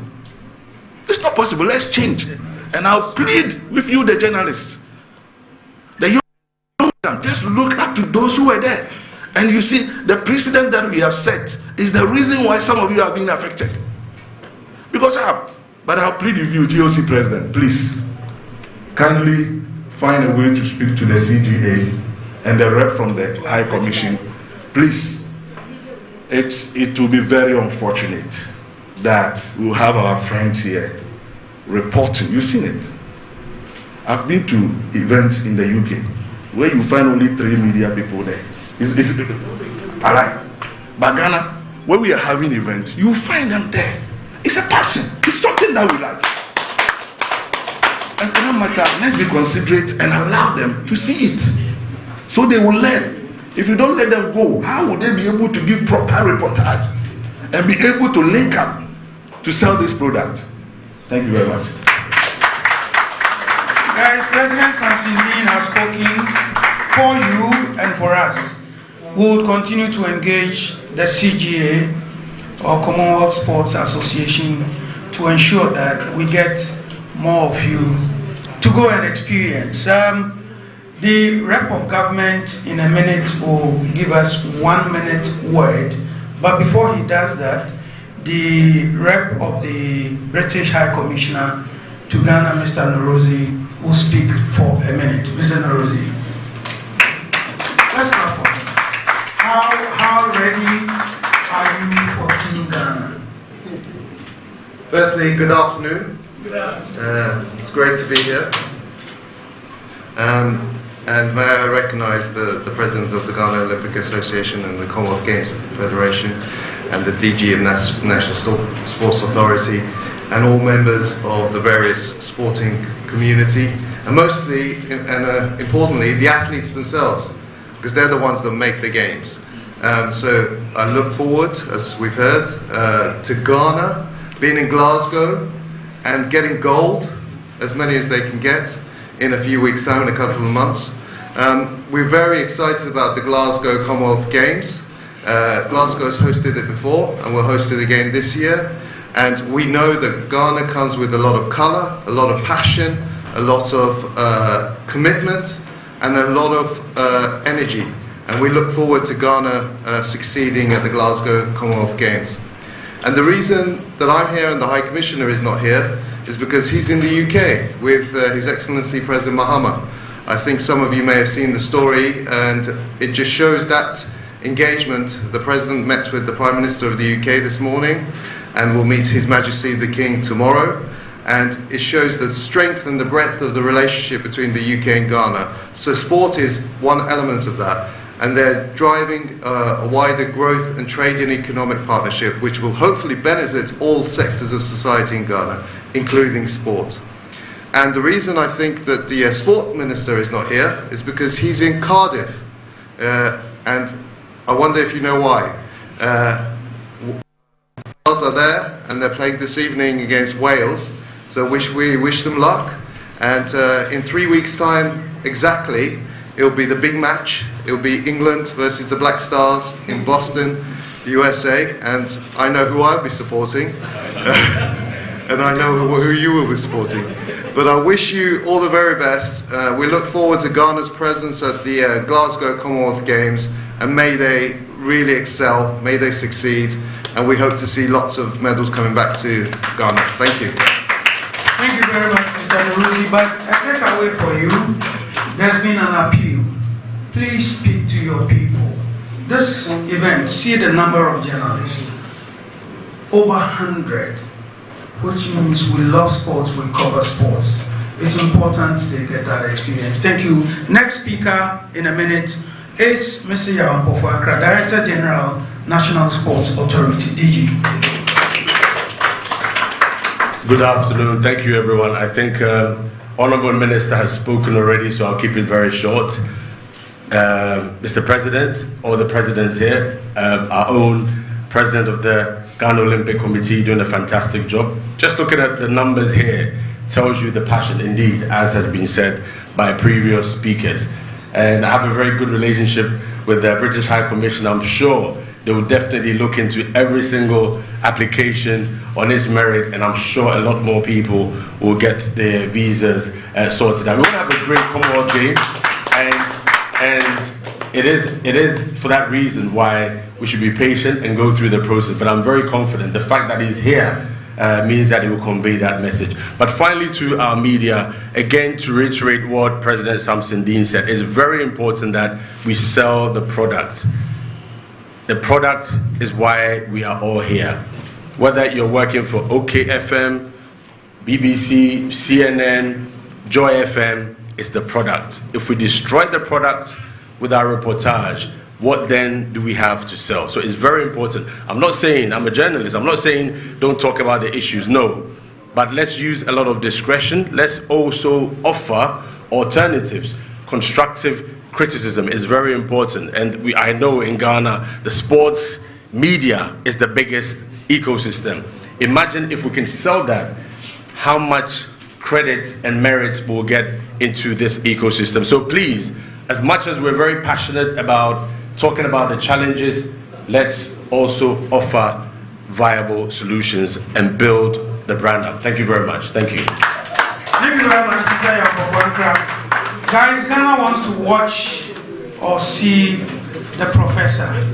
On behalf of all the past and present athletes, I would have wished that in Cancer Speaks, but the man himself, the legend, Professor Azuma Nelson, in 2 minutes will tell us his experience at the Commonwealth and beyond.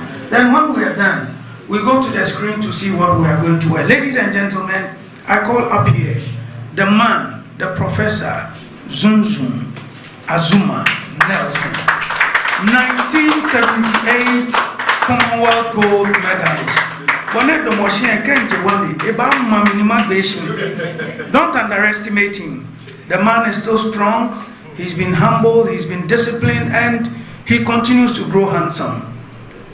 Ladies and gentlemen, Professor Azuma Nelson, your experience at the Commonwealth Games, the Olympic Games, and all that. Thank you. Good afternoon, everybody. I think my brothers and sisters are going to these Commonwealth Games. I've been there, and I got to the top. What's the top? You need the gold medal. I took the gold medal, and I have to go to Olympic Games. And they boycott the Olympic Games because of South Africa's apartheid. So I couldn't go, and I turned professional. Now I turned professional, and I became world champion, and I hold the title for 10 years.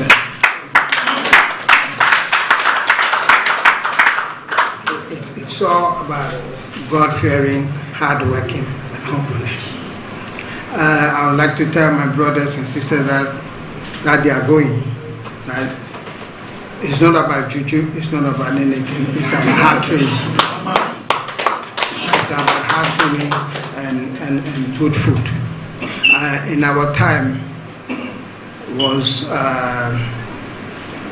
the late President Jerry John Rawlings. He's our manager. And he took good care of us. Food, training, and everything we need, we get it. And when we went, we didn't disgrace him. We do our best. We did our best. So I'm encouraging all of the sportsmen that they are going. I mean, you see somebody on the field, the way he moves, you look at him and you say, how can I challenge this man? But he's putting fear in you. Don't be afraid. You can do it if somebody has done it. So I know that if I've done it, I did it, and I know that somebody too can do it. So I'm encouraging you all to do your best. We are behind you. God bless you. I wish you all. Thank you very much, Professor Azuma Nelson. The trailblazer, the great woman from Ashanti region wouldn't want to speak, but she stands here in unity with all the women. Margaret Simpson, thank you for coming. Last but not the least, CDM.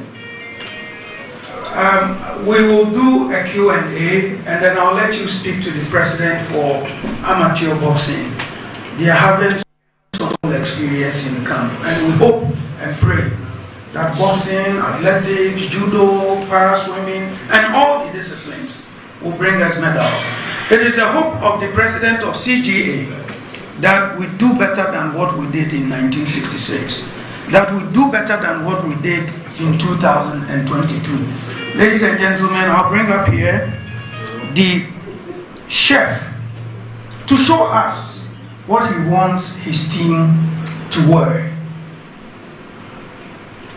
The kits we have will give hope. The kits we have will challenge the team to win. Mr. Nelson, come and introduce the hopeful brand to us. Thank you again, Charles. I'm glad you mentioned the name Hope, because the brand is called the Hope brand. So, as you can see, you can start scrolling down so that I can tell the team. So this will be our opening ceremony attire for the games. And this will be a tracksuit. Okay, this will be the opening ceremony attire. This will be a tracksuit for every athlete and official as well. And this will be a windbreaker, like a hoodie, just in case the weather is a bit cold. This is what we'll be wearing for athletes and then coaches and officials as well. This is a camp wear, easy wear, walkabout for every official and athletes as well. There's another wear as well. We have another camp wear as well for athletes, who we have maybe 2 or 3 of that for athletes and coaches. Same thing for a warm-up and then a walkabout apparel as well. If you choose to walk into for a warm-up or walkabout, this is from one of them as well. It's a warm-up for athletes for the games. Under layer for athletes who want to wear, and then maybe probably athletes as well. So this is another layer for athletes. Another under layer as well. These are the bags and accessories for the game: the backpack and the bag, a water bottle, a cap, and a small bag to pack your stuff as well. The socks, these are the socks that we have. We have black, white, and yellow for each athlete and an official. We have a slippers and a towel, a face towel as well for each athlete and official. Thank you. Thank you so much. So I hear from the back, where the Maya dear, where the Maya dear. I think what we have done gives hope. Please, light, please. Light. It gives hope, and it's coming from an indigenous company, a Ghanaian-owned company, the Hope brand.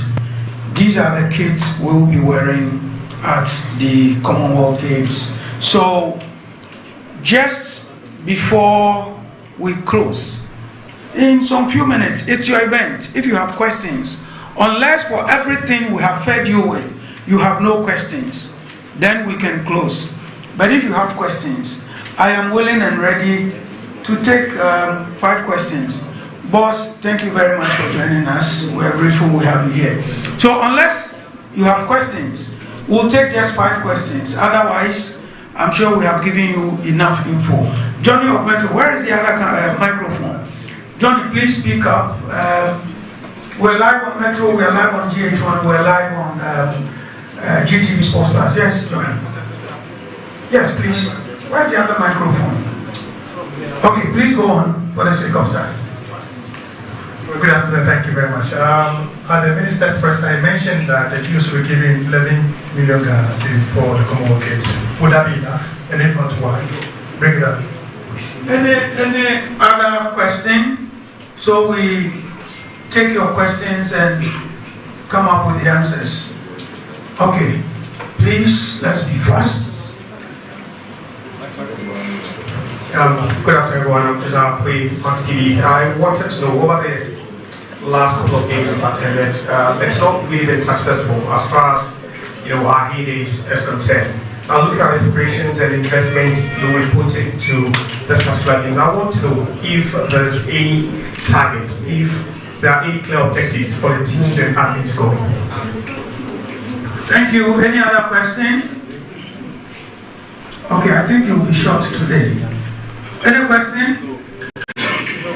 So, from the last one, my dear brother, before the responses are given, if you heard the president of the Ghana Commonwealth Sports Association of Ghana speak, the only time we have not won medals at the Commonwealth Games, out of the 23, this is the 23rd edition, the only time were 2 events. One we didn't participate, and one it was just unfortunate.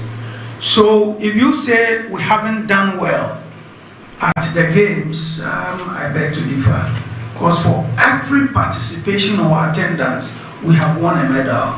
This is why we feel that this year, with a little effort, we can win the medals. We are being modest. but the president wants to win more gold. So please, we have 1 medal. As to whether it's adequate or not, President, please, they want you in cameras. But 11 million we haven't received yet. So please speak. Objectives. Yes, we have objectives, but the objectives, first of all, the objectives, we must discuss them with the athletes. We are there training now. So when we finish discussing, before we depart, if you ask me that question, I can answer you better. At this stage, the objective is to train and prepare adequately for the games. So that is the objective now. Now, in respect of the 11 million budget, Johnny, as Charles rightly said, it's in the budget. It was in the budget. It's been approved. They've told us that it's been approved. We have not received any yet, but we are in the process of accessing some of the money for the games. But currently what we are doing is that all that we are doing for the incumbent is we are pre-financing that. So because we can't wait, government, it takes time for government to release funds. So we need to do that. Thank you. President, he asked if it will be... It's enough. Yes. Okay. If you ask me, it's not enough. Because what I want to do is more than what is there, but that is what we have been given. So we have to, that's why we're also doing the further appeal. The more we get, look, ideally, for some of these, at least by now, they should all be in the UK, acclimatizing. Because if you keep the boxer in Buku, or you keep Zinabu who lives in Kumasi, you are not helping her. If you wanted to do well, take her out of that place, keep her, let her go to acclimatize. Because the weather in Glasgow is a bit, it's not very easy. Even those who are, it can change easily, so they need to acclimatize and then prepare. So ideally they should have been there, but that is money, it costs money. We don't have that kind of money. So we are trying to do the little we can here. But God willing, the middle of June they will leave, and then we can have some time to make sure that they are properly prepared for the games. Thank you very much. Last question. But if you are hashtagging, you hashtag Team Ghana, you hashtag Ghana at the Commonwealth Games or Glasgow 2026. Just these hashtags. So we can look, if you trend, then Commonwealth will know that there's something happening in Ghana. They will open up. If you don't trend, they won't open up. So please, let's get to trend. Let's trend. Let's do more stories about the Commonwealth Games. Thank you. Thank you. My name is Koible.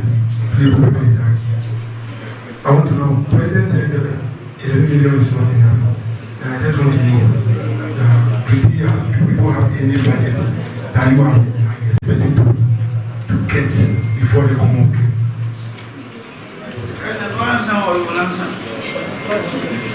So, yes, we have a budget. Unfortunately, you cut your coat according to your size. Respectfully, I'm sorry, we are not hopeless, but we don't have anything inside. So we need to cut the coat according to our size. Depending on what is available, that will influence the kind of preparation we must do.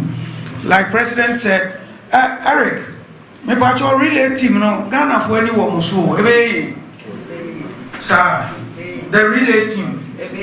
The last games we were almost through. Is it possible? Nila, are you okay? You are okay. So he says it is possible. So that's Eric in cancer. On the relay team, Eric, this year is 40 years that we won gold. 4 by 110, that time it was yards. The relay team won gold in Kingston, Jamaica. The challenge is 40 years ago, they won it. 40 years this year. I believe in what you said. And that, God willing, they can also win it this year. So, ladies and gentlemen, I said let's ask all our questions. Okay, if you can speak up, please. I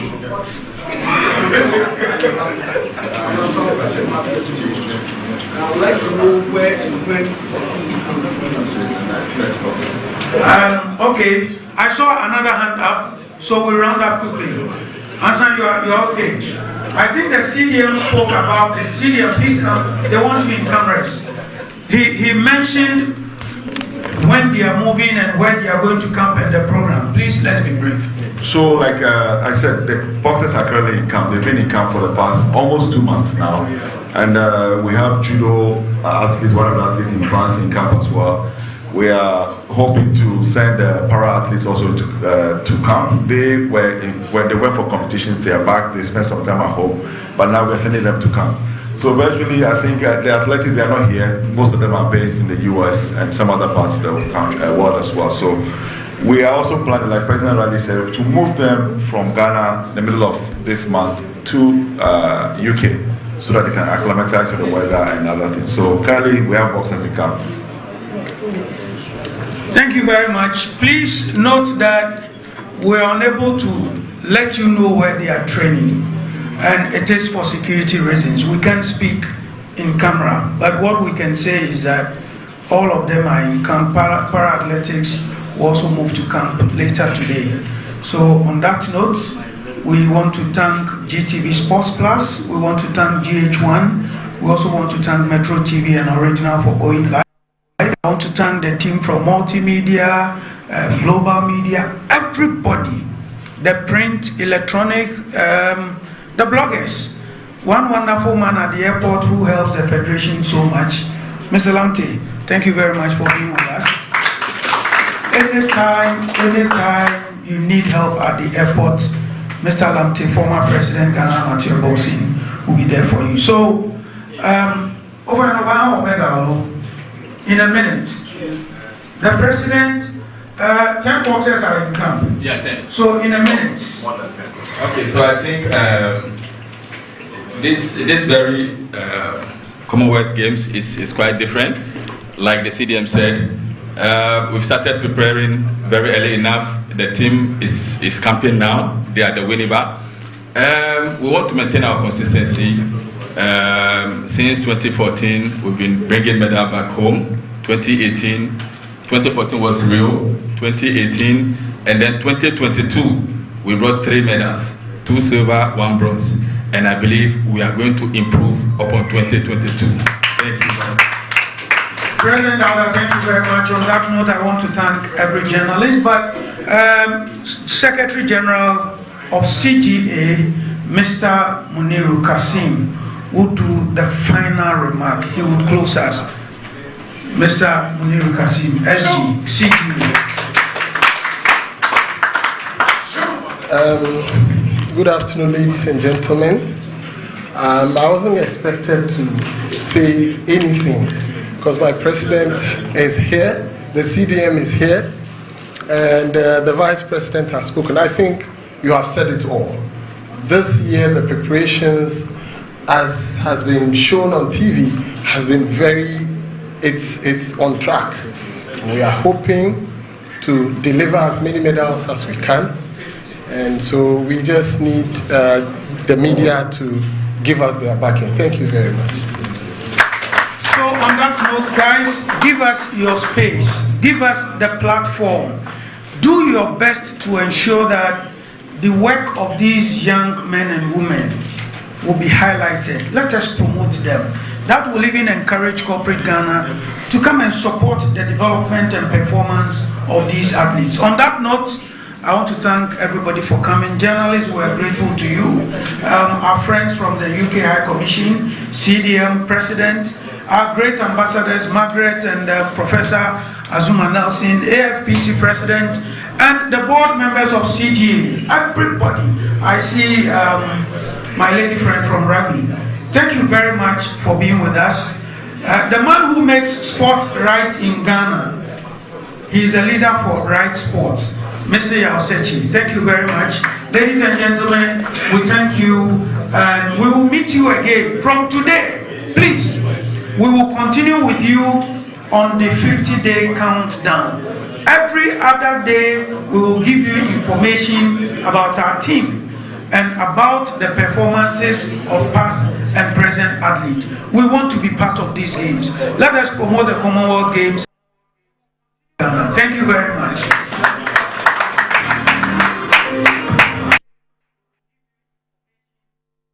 Pictures from the Central Hotel Yard Ridge, where you saw the official unveiling of Team Ghana for the 2026 Glasgow Commonwealth Games there, and various stakeholders in the space had their turns to talk about the preparation towards the Commonwealth Games set to be held in Glasgow, Scotland later this year. And as you heard that they need a backing of everybody to support them for the Commonwealth Games, from boxing to athletics to everything. Ghana is going to be competing in there with fellow Commonwealth countries in Glasgow, Scotland. And so you saw also the jerseys that the athletes and officials for the games will be wearing at the competition, and as well, lots of people are saying that, well, the Olympic Committee has done well, putting all of that out, from the slippers to the tracksuits to the outfits. All of those are very, very important one, and put together by a Ghanaian brand known as the Hope brand. Yeah, so very important one there. So let's all come together. It's a big 2026 from the FIFA World Cup to the Glasgow Commonwealth Games. Very, very important one there that we all need to support. And talking about the World Cup, Black Stars head coach, that is Carlos Queiroz, has named his 26-man squad. And of course, there's a friendly match today that will be played at 6:45 or 6:30, right? We'll definitely bring you live commentary of that on 94.1, 1.9 FM. That's on original FM 91.9 FM. 6:45 p.m. is the time. Ghana versus Wales, and Jordan Ayew has been speaking, same as Carlos Queiroz, promising a good showing at the World Cup. Of course, this will be the coach's first official game in charge of the Black Stars. Many of us will be looking out for his tactics, the discipline of the team, all the things that were said about the previous team under Coach Utuado, and what we could be seeing at the World Cup. Tonight will be a big one for the Black Stars. So that's it for the show. Many thanks for watching. My name is Desmond Okreku Danso, and the World Cup fever is right here on Ignite Media, Metro TV, Original 91.9 FM, and of course, Metro Digital. Enjoy the rest of our programs. Have a good afternoon.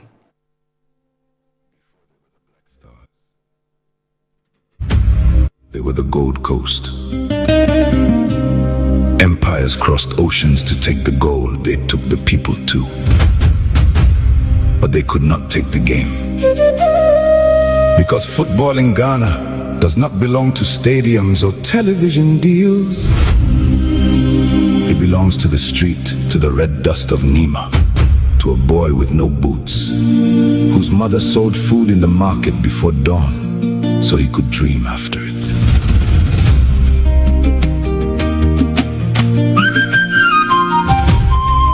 South Africa 2010, Africa's World Cup. Quarterfinal Ghana versus Uruguay, last second of extra time. Luis Suarez raised both hands and caught the ball on the line. Penalty. Asamoah Gyan stepped up, the man who had carried a continent on his back, and hit the crossbar.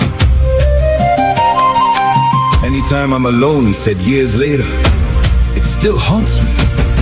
The closest Africa had ever come, gone.